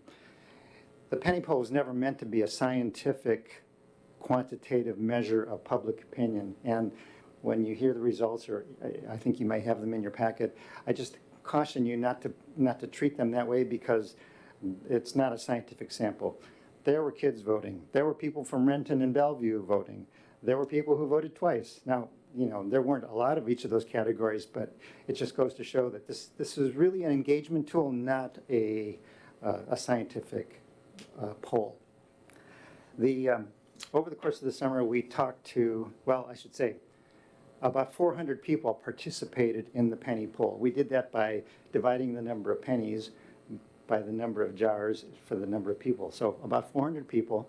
That means that each of us commissioners who were staffing these had the opportunity maybe to talk to about 40 people. 40 people didn't talk to us. A lot of people just came up, they dropped their pennies in, and they went off. But we tried to have conversations with as many as we could. So what did we hear from those people? Well, you may be gratified to hear that we didn't hear any big complaints. Now, I should caution. So the commission members have not gotten together to share what they all heard. So I'm just telling you what I heard. This is just one person who talked to maybe 20 or 30 people over the course. I didn't hear any dominant theme about something that is comprehensive plan related that is a big bogey. What I did hear was a lot of what I think you hear when you talk to people about the city. When are they going to pave my street? You know, when are they going to put sidewalks in? Or why didn't they do this right? You know, so I got some compliments too. Some people who love Newcastle and love the things that the city is doing and the way you all are managing it. There will be opportunities for the commission to get input that is more relevant to the comprehensive plan and more quantitative. One of the things that is planned for later this year is a survey that will be sent out to people. I don't know what the method is yet, but I imagine it'll be a combination of email and maybe a mailed survey. We'll see. But that will be more scientific and will get us better scientific information about what people feel about things that are actually relevant to the comprehensive plan. So, what did that penny poll show? Well, let me first say for the people who are listening that we gave everybody who walked up to our booth 9 pennies, and there were 9 jars in front of them, and we said, each of those 9 jars had a label that represented a city priority. Take your 9 pennies and spend them the way you would prioritize them. You can put them all in one jar, you can spread them all out. And the 9 things were Newcastle identity, abundant parking, interconnected trails, road safety and maintenance, a walkable downtown, attainable housing, attracting businesses, civic engagement, and public safety. Now, public safety was one that we added after the first event when people came up to us and said, where's public safety? And we realized we had a miss there. So we added that for all of the other public safety events. And it doesn't surprise you that that was the priority that more people listed as, I shouldn't say, not their number one priority, more people listed that as a priority than any other priority. That is on everybody's minds. The surprising thing was what the other priorities showed. Now, some of those remaining 8 are not even things that are part of the comprehensive plan. There's nothing about civic engagement or the Newcastle identity. But the other items are really part of things that are addressed by the comprehensive plan. And if you take public safety out of it, the thing that was the most popular was a walkable downtown. That really surprised me. Very close to walkable downtown was road safety and maintenance and interconnected trails. Interconnected trails was number 2 after walkable downtown, and attainable road safety and maintenance was number 3 after downtown, walkable downtown. The surprise to me was also that the lowest rated thing was abundant parking, because I have heard people complain about the difficulty in finding a parking place. And I don't think, the fact that it is lowest in this group doesn't mean it's not a concern, but I think when you put it next to other things, it just shows you maybe what the relative concern is among the people that came to the booth and did the penny poll.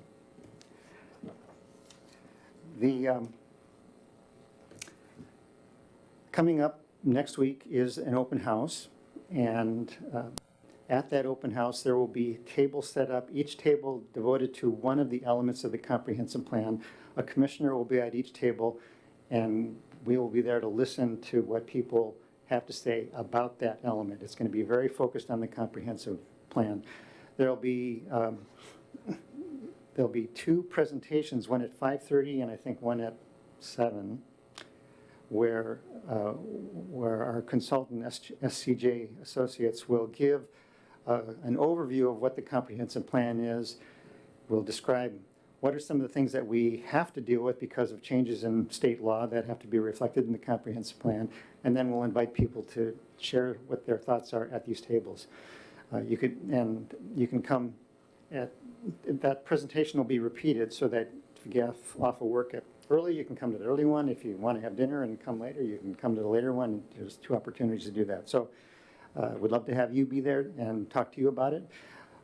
You can talk to us. Well, I shouldn't say that, because I am a little hazy on what you can tell us, but you can certainly come to an open house like any citizen would be and express what's on your mind. The survey that will be coming out toward the end of this year, that is just beginning to be in the planning stages, but we're hoping that that will address more specifically some of the things that we think could be issues in our future from a land use perspective. So one good example is the downtown plan. We have a downtown plan that calls for a certain level of density. If those parcels are ever redeveloped. We redid that plan in 2017. It would be great to get a sense from our citizens about how they feel about that downtown now. Is that vision that we currently have baked into our downtown plan, is that what the citizens of Newcastle still would like to see for that downtown if it's redeveloped? Another one could be how accommodating Newcastle is to middle housing, that term that describes the duplexes, triplexes, fourplexes, and which are now being, due to state legislation, are more widely, more easily placed in single-family home neighborhoods. And cities will have some flexibility about how much they embrace that, how much density they allow. That might be another thing that we could probe with that survey. There may be other issues, and I think if there are things that you think should be represented, I would, let me encourage you to direct those to Director Hoffman, and that'll keep the lines of communication clear. All right. I know you got a busy schedule tonight, so if you have any questions, I will be glad to answer them. Thank you very much, Planning Chair Gatzik. I really thought the penny poll was very creative, so I loved it. It was fun. Any questions? All right, so I have a question. The feedback that you will be getting at these outreach, these open houses, how will that be packaged and brought back to council?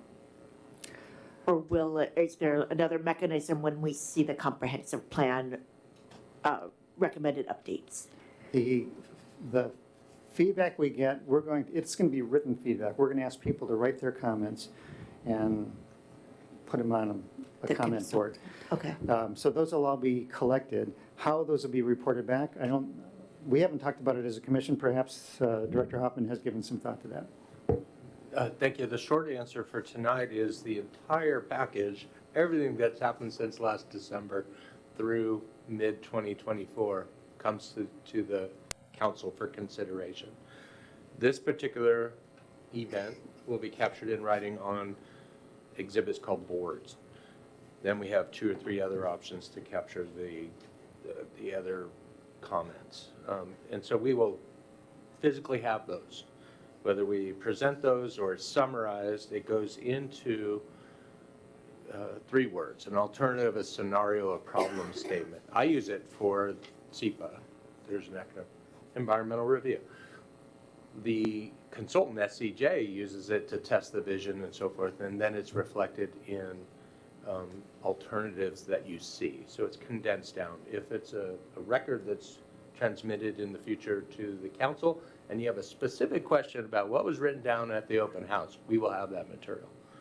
But it's a lot of material, and so each step condenses it until it's so specific that it's in a binder in strikeout underlined format and forms what you're going to be asked to act on. And so it's just broad and large scale to very narrow next fall. Thank you. That's helpful. All right. Thank you so much for being here tonight. Thank you. Okay, moving on to Community Activities Commission report is included in your packet. City Manager report. City Manager Pingle. Thank you, Mayor. Good evening again, Council. Just a couple of things. Glad that the open house for the comprehensive plan got mentioned a few times. We just wanted to reiterate, if you do plan to attend, please let us know just so that if we need to provide a council notice that there will be more than 3 council members there, we can do so. Want to thank everybody that was involved in Newcastle Days, Community Activities Commission, our staff. It was great to be there and be a part of. Volunteers, police explorers. It was great to have the event that we did and see so many community members there. And lastly, this came up at the CAC meeting last week, and so without CAC Chair Nathan Sticks here, I let him know that I would bring it up.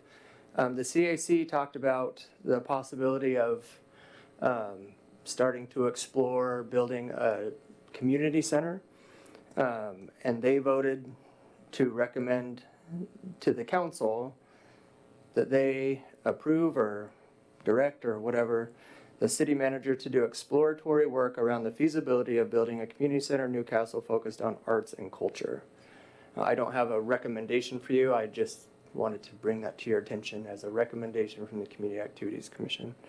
You can, if there's discussion around that, or if you want to talk about it, or if we want to bring it back to a future meeting, or make it a part of the next strategic plan update. I don't necessarily have a direction for you, but that happened at the last CAC meeting. And that's all I have. Thank you. I think bringing that back with the strategic plan would be a good idea, or a future meeting. But the commission is chartered to be a recommending body to the council, and council would provide that further direction to you. So thank you so much. All right. Is there any, Councilmember Charbonneau? Thank you. Just real quick, yeah, I would, if we could invite the CAC to further talk about that, because I think it's the first time a lot of us are hearing about it, and I'd like to hear more specificity. Also, I think that would be relevant to legislative agenda, because that would definitely be, I think, most likely state dollars. So if that could be relevant and germane to that discussion, and looping in Holly about that. I will comment just briefly.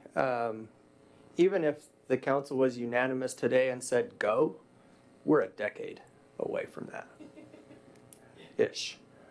And so I don't know if it's a legislative agenda issue. There's quite a bit of process we should go through, even if everyone was on board and said, yes, let's do that. And so that's why I think it needs a little conversation before we decide how or what direction we decide to head, if any at all. All right, I apologize. I mean, I meant more of like looping our lobbyists in to like tell us if it's like realistic, or like in terms of the like how we would implement it in the strategic plan and all that. I recognize it's at least a decade, so appreciate that. Councilmember Clark. Thank you, Mayor. City Manager, I talked briefly to Director Hoffman before the meeting, but we all received a complaint from the resident about the power lines, and there's a recent Facebook post going around that my wife informed me of, that where a number of people are now complaining about side effects and health issues.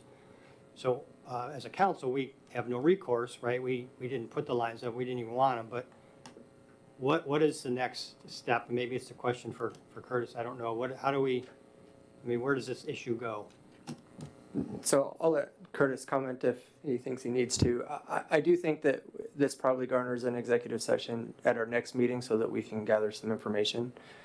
From a very, I guess, 50,000 foot perspective, we're a permitting agency. We need to make sure we take care of that end. Beyond that, it's a PSC issue. And so if there's anything in their permit requirements that we need to ensure are taken care of, we need to do that. But that's our role.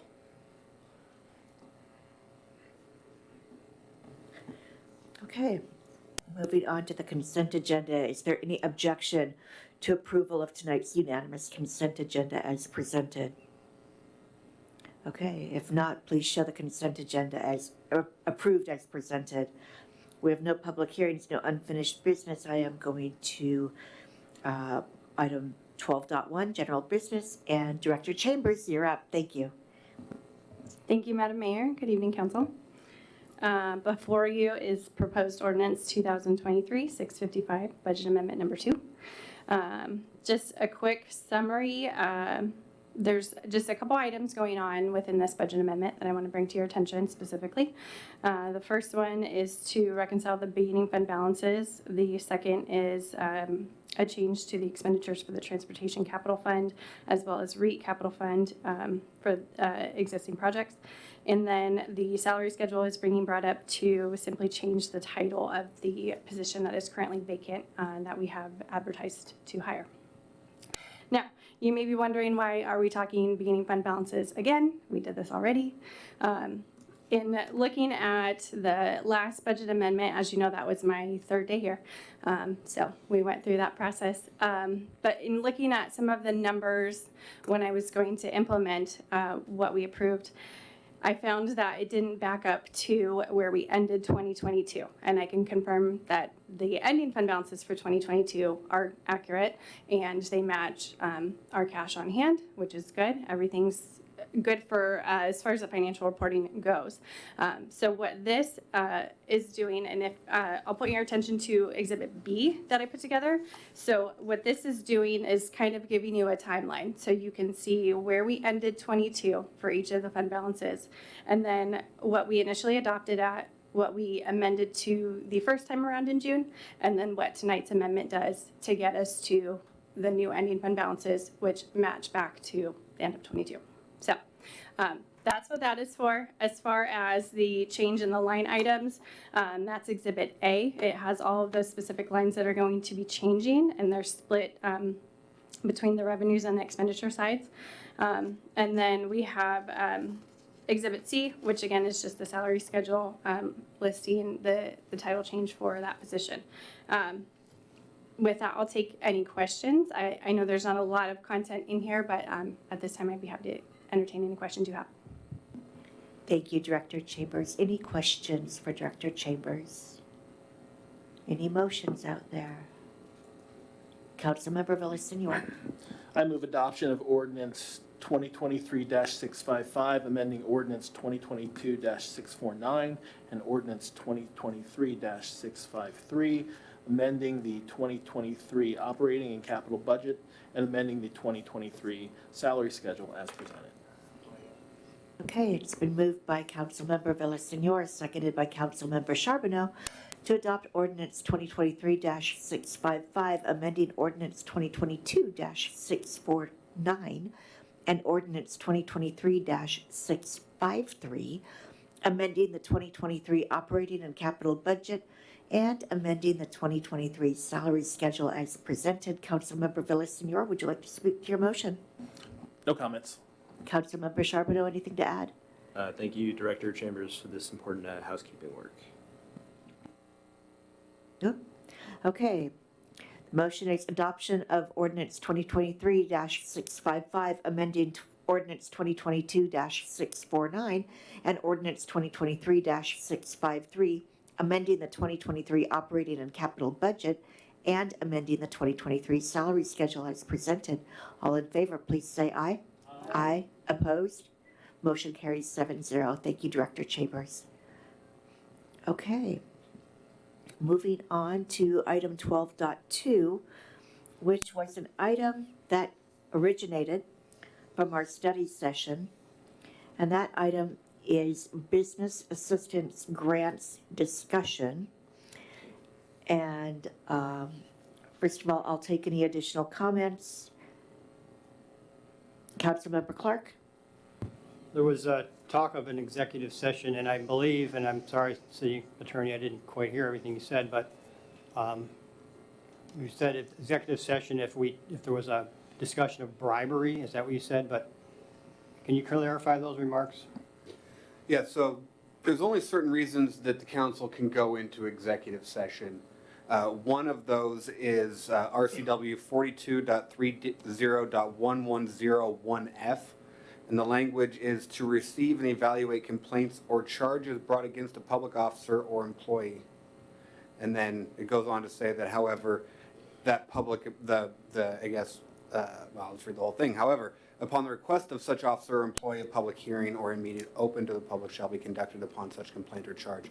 So the city can go into executive session if there has been a complaint or charge brought against a public officer or employee. I was not here at the study session, so I don't know exactly what was said. I just have the gist of it. So I am not bringing a complaint or charge against any employee. I'm simply saying that based on the item in front of us, there is a conflict of interest. That is not the same as an employee is being accused of anything. So just to be very clear about that, I know there was a public comment about that, but that's not what I said. Councilman, oh, go ahead, Chris. Again, because I wasn't here, I don't fully understand what was being discussed and whether there would be legal ramifications for the city.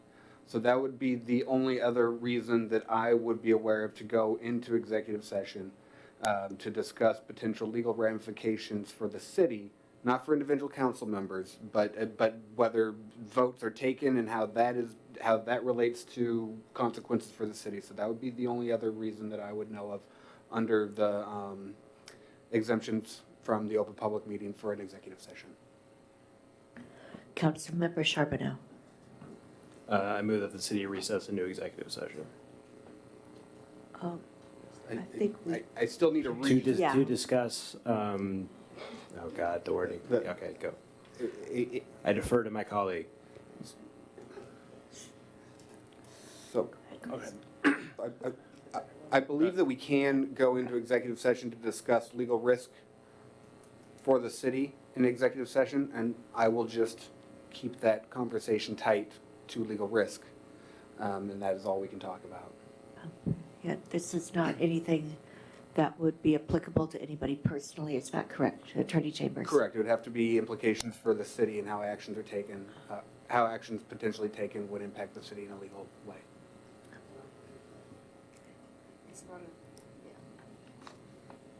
Again, I wasn't here for the discussion, so I don't know if it was or not, but if there is a vote to go into executive session, and then we can learn if there is, and if there is not, then we will stop the conversation. Is it appropriate if I kind of recap what I heard from that session? I don't want to waste time or anything. I mean, it's up to you. I mean, what I heard, no? Oh, okay, all right, go ahead, Councilmember Villasenor. Thank you. I move that council move to executive session to discuss the request that council members Villasenor and Sherlock recuse themselves from voting on agenda item 12.2. Sorry, was that Councilmember Charbonneau, who's second? Okay. All right, motion, I'm sorry, go Can I ahead. recommend that something be added to that motion that it be pursuant to 42.30.1101I? Just so we have on the record the purpose, or the exemption from the open public meeting for the meeting. Got it. Okay, motion on the floor made by Councilmember Villasenor, seconded by Councilmember Charbonneau, to move to executive session to discuss the request that Councilmembers Villasenor and Sherlock recuse themselves from voting on agenda item 12.2. This is pursuant to RCW 42.30.1101I. Councilmember Villasenor, would you like to speak to your motion? No comments. Councilmember Charbonneau, anything to add? My intention was just to make sure everything is kosher. I think it's better to spend more time and be safe as opposed to having an open conversation that might lead to legal risk. I appreciate everyone that's taken the time to come, and we'll try to be respectful of your time and work and talk through the matter. So thank you. And on that note, we need to announce a time. Yeah, I need to vote though first. Oh, well, good point. Sorry. All right, motion on the floor to move to executive session to discuss the request that council members Villasenor and Sherlock recuse themselves from voting on agenda item 12.2 pursuant to RCW 42.30.1101I. All in favor, please say aye. Aye. Opposed? No. Okay, motion carries 5-2 with council members Clark and Lacotia dissenting. The time is 8:14. I anticipate executive session lasting for 15 minutes, 10 minutes. Council will return by 8:25 to resume the meeting.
Okay, City Council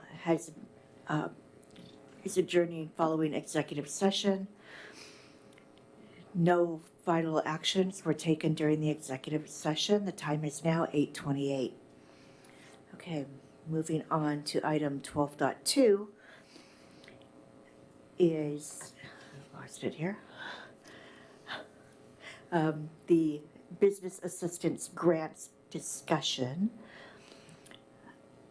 Any comments, any motions? Councilmember Clark. So, well, there'll be a motion, obviously, but, you know, what I said earlier in the meeting, earlier in this morning is, or this, yeah, felt like this morning. What I said earlier at 6 o'clock, I stand by what I said, regardless of the outcome of what we're gonna have here.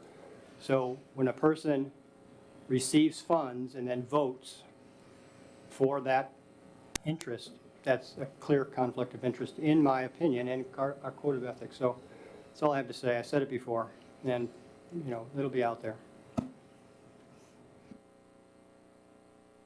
Any additional comments or motions? Councilmember Charbonneau, go ahead, please. Yeah, I'm going to make comments because I know I have a bad habit of making a motion and then an explanation of the moment, talking too much, so I'll try to talk now.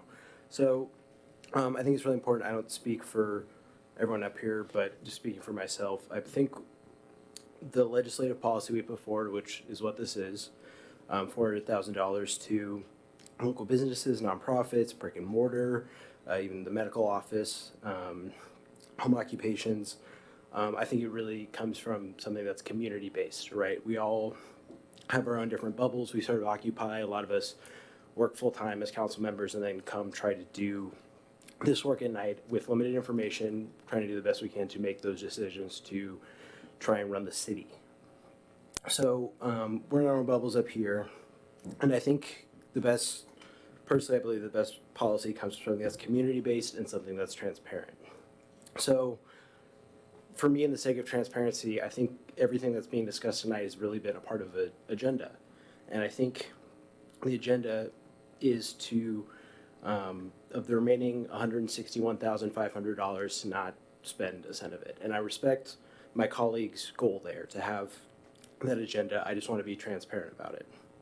That agenda has included a motion to try to revert the allocation in a meeting we had after we had a large meeting where we solicited feedback from businesses to come speak to us, and they tried to revert that without businesses being here. It's included sort of subterfuge to try to go and ambush businesses for data at their door, and all of it trying to work towards a certain goal. And I think the goal that's been really pushed is to not spend a cent more of it. But the thing that really, I'm not going to try to make a moral argument, the thing that I think we're really losing sight of, and we're losing that element of being community-based, is the people that this helps and the people that this affects.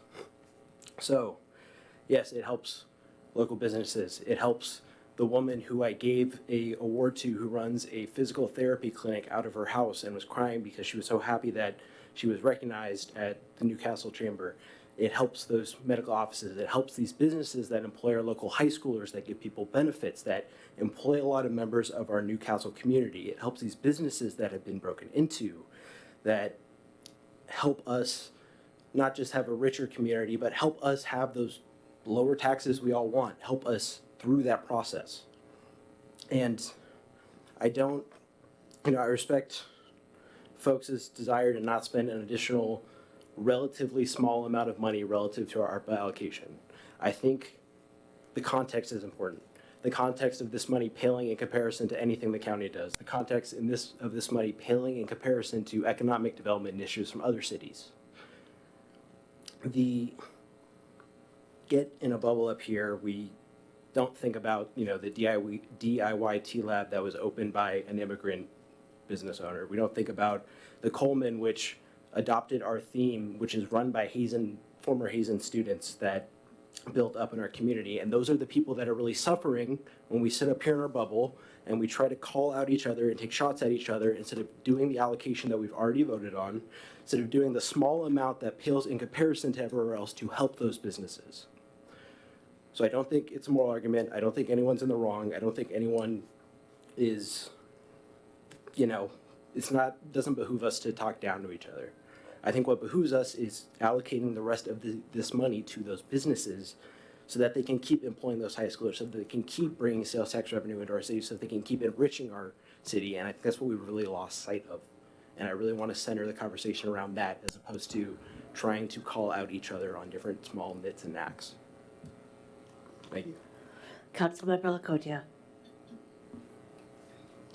Initially, when we were allocating money, when the consultants came to give the ARPA funds, I believe 200,000 was allocated to the businesses, and then rest of the money had some other projects. It was myself and Councilmember Griffin that we worked together and we looked at REIT's fund, and we were able to divert some that we were going to buy generators from. We were able to divert that money into the REIT's fund to free up some money in the general funds. And then Councilmember Willis-Knorr allocated that extra money to the businesses.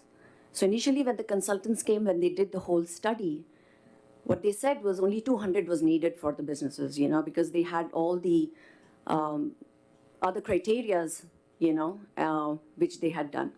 So firstly, the businesses already got more than 200. There was PPP funds, and then there was CARES fund and a lot of the funds that the Fed and local governments gave. Secondly, we have a conflict of interest. Nobody wants to recognize that, Yeah, let's be unethical. Let's go ahead with that. Some of the members have already received campaign funds and from the businesses, and they still want to go ahead and give deliberate and give grants to the businesses. So secondly, that. Thirdly, we already have one business over here crying out loud for public safety.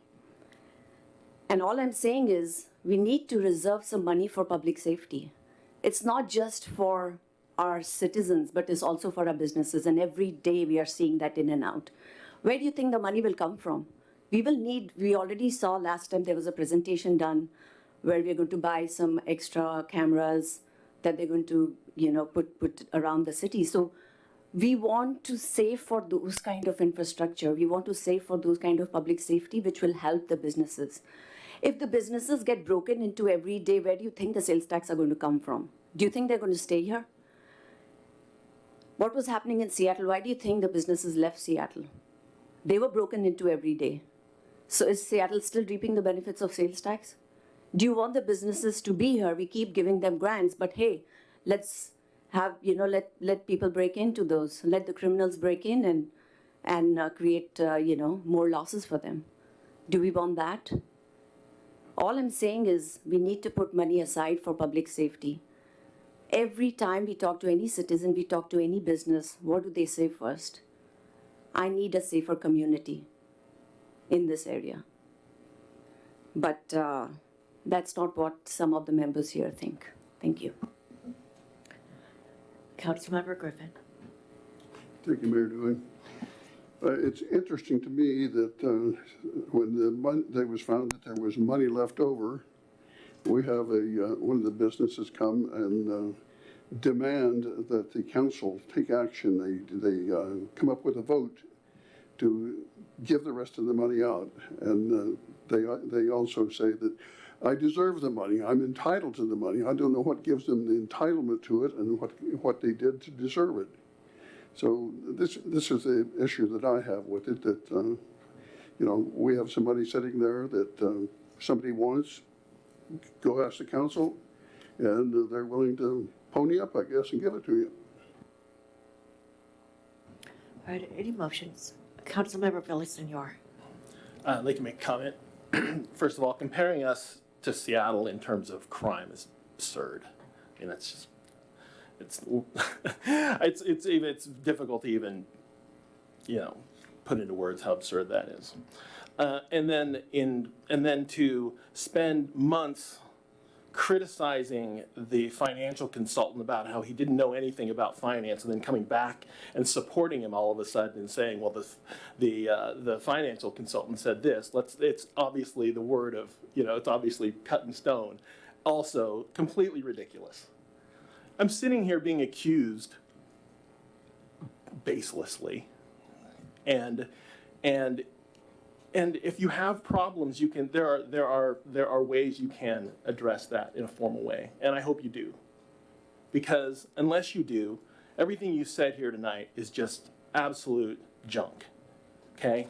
I have been supportive of our local businesses since the very beginning, since the day I sat down in this chair. I will continue to be. In light of your threats, in light of other candidate threats, I'm going to support the small businesses of the city. It's not going to change. Point of order. The council member State your is, point. I am not threatened, my fellow council member, despite how he feels, and that's clearly directed to me. I do not threaten. I didn't threaten you. I pointed out a conflict of interest. Now, if you wanted to take that in a hard way, that's your problem. I am not threatening you. So use your language properly. If you have a problem with me, Councilmember Clark, take it through a formal channel. Okay, I just want to make it clear that they're really, I mean, I think the euphemism of the word threat was, innocent. And I would say that Councilmember Clark did not make he didn't threaten. But I think we could probably choose words a little bit wiser.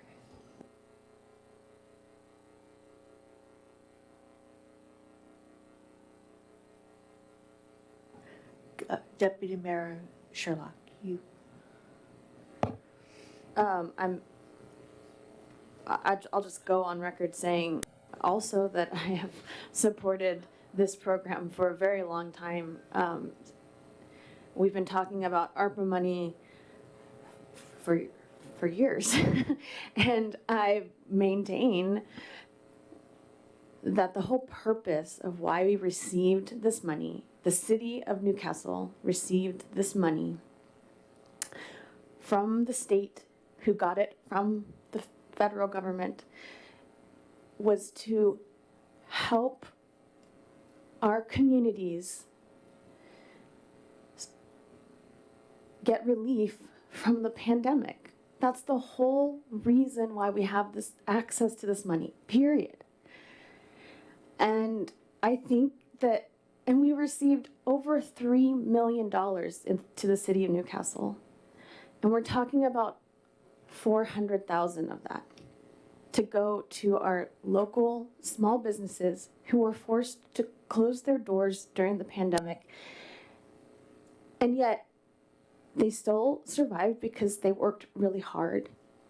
But that doesn't mean they don't deserve the help that we're supposed to be giving them. And so that's why I made this motion earlier that we're now coming back to right now. I don't know if I need to make it again or if it's just something we have. Do I need to make it again? Okay. So my motion was, I move that staff be directed to distribute the remaining funds from the previously allocated $400,000 small business and nonprofit pandemic relief grants program. Okay, it's been moved by Deputy Mayor Sherlock, seconded by Councilmember Charbonneau, to direct staff to distribute the remaining funds from the previously allocated 400,000 small business and nonprofit pandemic relief grants program. I would like to amend the motion, please. Okay, state your amendment. Thank you, Madam Mayor. I would like to take the remaining pandemic relief funds and allocate $50,000 to a public safety fund and return the remainder to the cumulative reserve. Second. Do you have that written down for me?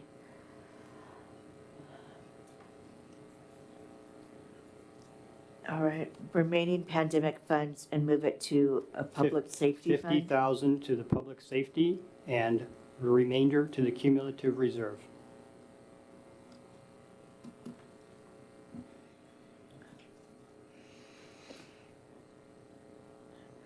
Okay, it's been moved by Councilmember Clark, seconded by Councilmember Lacotia, to, of the remaining $400,000 small business and nonprofit pandemic relief grant program, move $50,000 to public safety and the remaining to the cumulative reserve. Councilmember Clark, would you like to speak to your motion? Thank you. Recently, at these meetings, we've had a couple presentations, one from the chief last week about license plate readers, which were, we all agreed were a very good idea. And then earlier in a communication, we heard about a reserve officer program. These things all cost money that's not currently budgeted. We have this money that's not currently in our budget and can be better used, like Councilmember Lacotia said, for public safety. So that's our number one priority as a council. So this is money that we do not have to go out and search for later in the budget because it's readily available. We can purpose it to public safety, which everybody agrees is our number one priority. The $50,000 is an arbitrary number, but it will cover the cost of the reserve program and a number of cameras for a number of years. So public safety, this isn't a one-time deal, will pay back itself over time in helping lower crime. So if we all agree that this is our public number one priority, and this money is readily available, we don't have to go search for it or raise somebody's taxes later, we don't have to do any of that, we have this available now. It would be far better beneficial return on that money than to just give the rest of the money away. You know, the public safety is going to go a lot further than just giving money away to businesses. Now, obviously, there's some confliction about that, and I want to address, and I'm going to address a couple comments made, and there was a comment about a bubble. That's true. There are some people up here in a bubble, and what's outside the bubble is all the people in Newcastle who we stiffed for higher taxes last year, who are not represented in here. They don't come to these meetings. They expect us to do what's right for them. So there is a bubble. The bubble is focused on a couple businesses, a couple special interests, and ignoring the rest of the city. So this public safety will benefit everybody. That's why I made the motion. And lower taxes, I don't quite understand that. Somebody mentioned that, but we want to lower taxes for everybody. And by giving the money away, we're going to have to come back.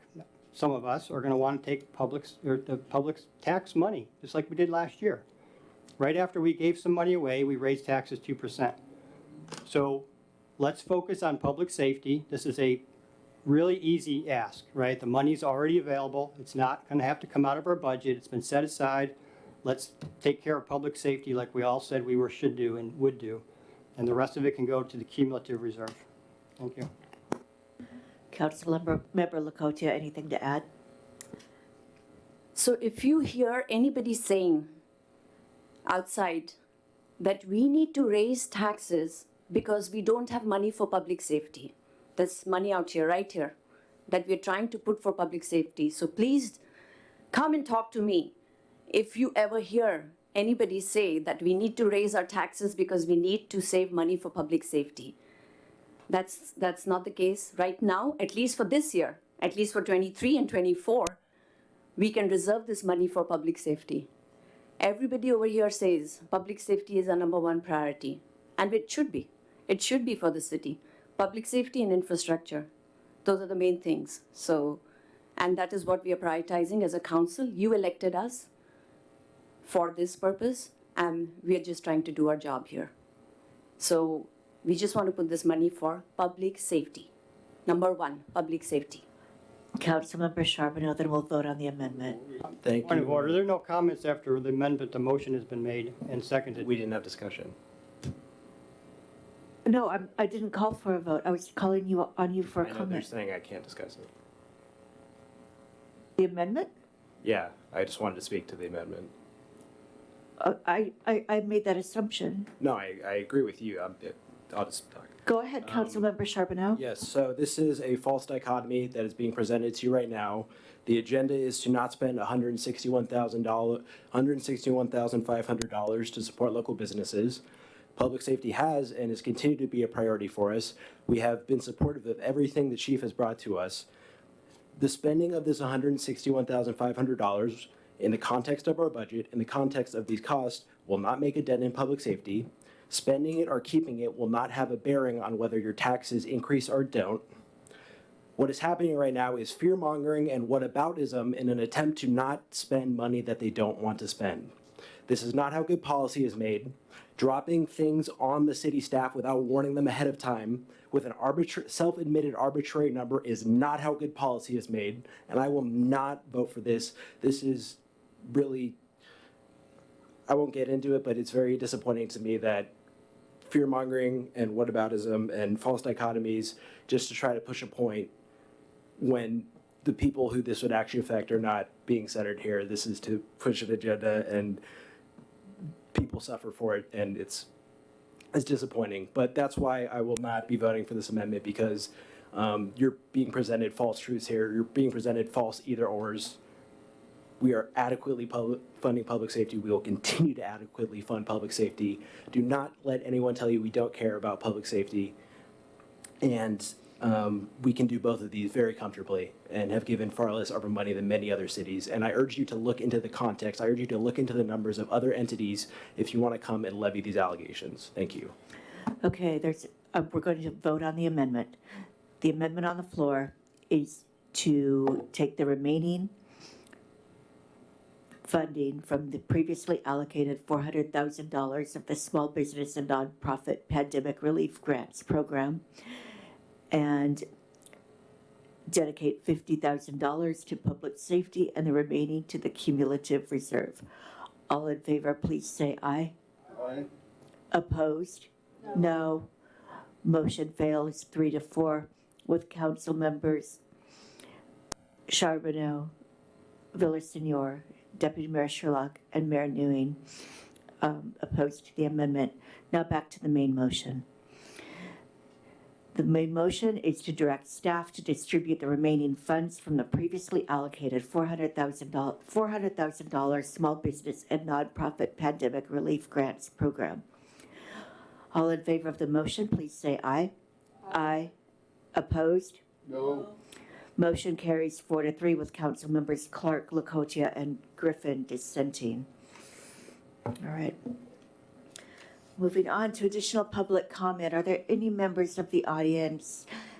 Ms. Sweeney, go ahead, please.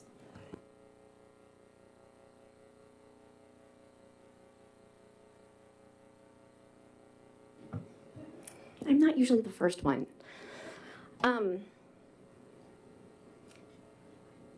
I'm going to cut to the chase, because if I start talking, I don't know where I'll end. And that's not the person that I am, and that's not who I want to portray myself as. This comment is directed to Mr. Hoffman. I have, let me rewind real quick. I am really disappointed about what has happened here this evening. I have always come here and advocated for every single business in Newcastle. I always will advocate for every single business in Newcastle. People who own businesses, they are tired, they are overworked, and they spend all day and all night either at their business or finally going home to their family or kicking their feet up and watching a football game. I happen to be in a different position with my husband, that I have time, and I'm able to make time, and I'm able to advocate on behalf of all of the businesses that are here. So just because Christina and I are the two that can show up out of all of them doesn't mean that we are the only recipients. Sean and I were happy. We were pleased with the last round of funding. And so, Mark, you may take us off the list for recipients in the next round. That is completely fine. We do not need to receive another dime from the ARP funds. And I want that to be a hard message to every single one of you sitting up there who looks at me and deems me entitled. I am not entitled. I have worked hard every single day for everything that I have. Thank you. Any additional comment? Mr. Newing. Jeff Newing, Newcastle resident. I've attended over 6 years of council meetings, and since the pandemic relief money came up, it's my opinion that there are several, probably more than several council members on the dais that have continually voted against any type of relief money for the businesses around here. And on the other hand, they continue to say, I support business. That is BS. How can you support business when you continue to deny those businesses of any type of funding which has been allocated by the state and the federal government? I've talked to many business people around here, including these people. You guys are a joke. So don't go around and say you support business when you sit up here and you deny the funds that they are entitled to. So make a decision. You're going to support business and you're going to vote for them, or you're going to continue to do what you do and you don't support them. Because the whole community, or most of the community knows, and the businesses know, you don't support them. Any additional public comment? Any virtual? Thank you. I'll close the public comment. All right, planning calendar. City Manager Pingle, it's all yours. Thank you, Mayor. Just a couple of things. The October 3rd meeting is when we planned on doing our next budget study session. That's we'll get into detail. By the end of September, we'll have the budget posted in ClearGov, as well as budget books out to the council. It's a pretty light meeting otherwise for the regular meeting. And also now wanting to throw in an executive session potentially. With it being a light business meeting, my thought is we would do a 5:30 exec session, start the budget study session at 6, and then if we need it, we would use the regular meeting to continue that budget study session or that budget discussion if we need to use, put it on a business item in the regular meeting. Just want to get council's reaction to that plan. Executive session for what? To talk about PSE.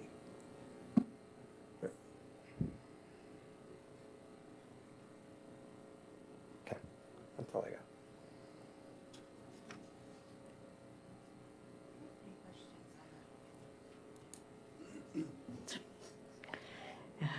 I'm spent, I believe. Any questions for City Manager Pingle on the planning calendar?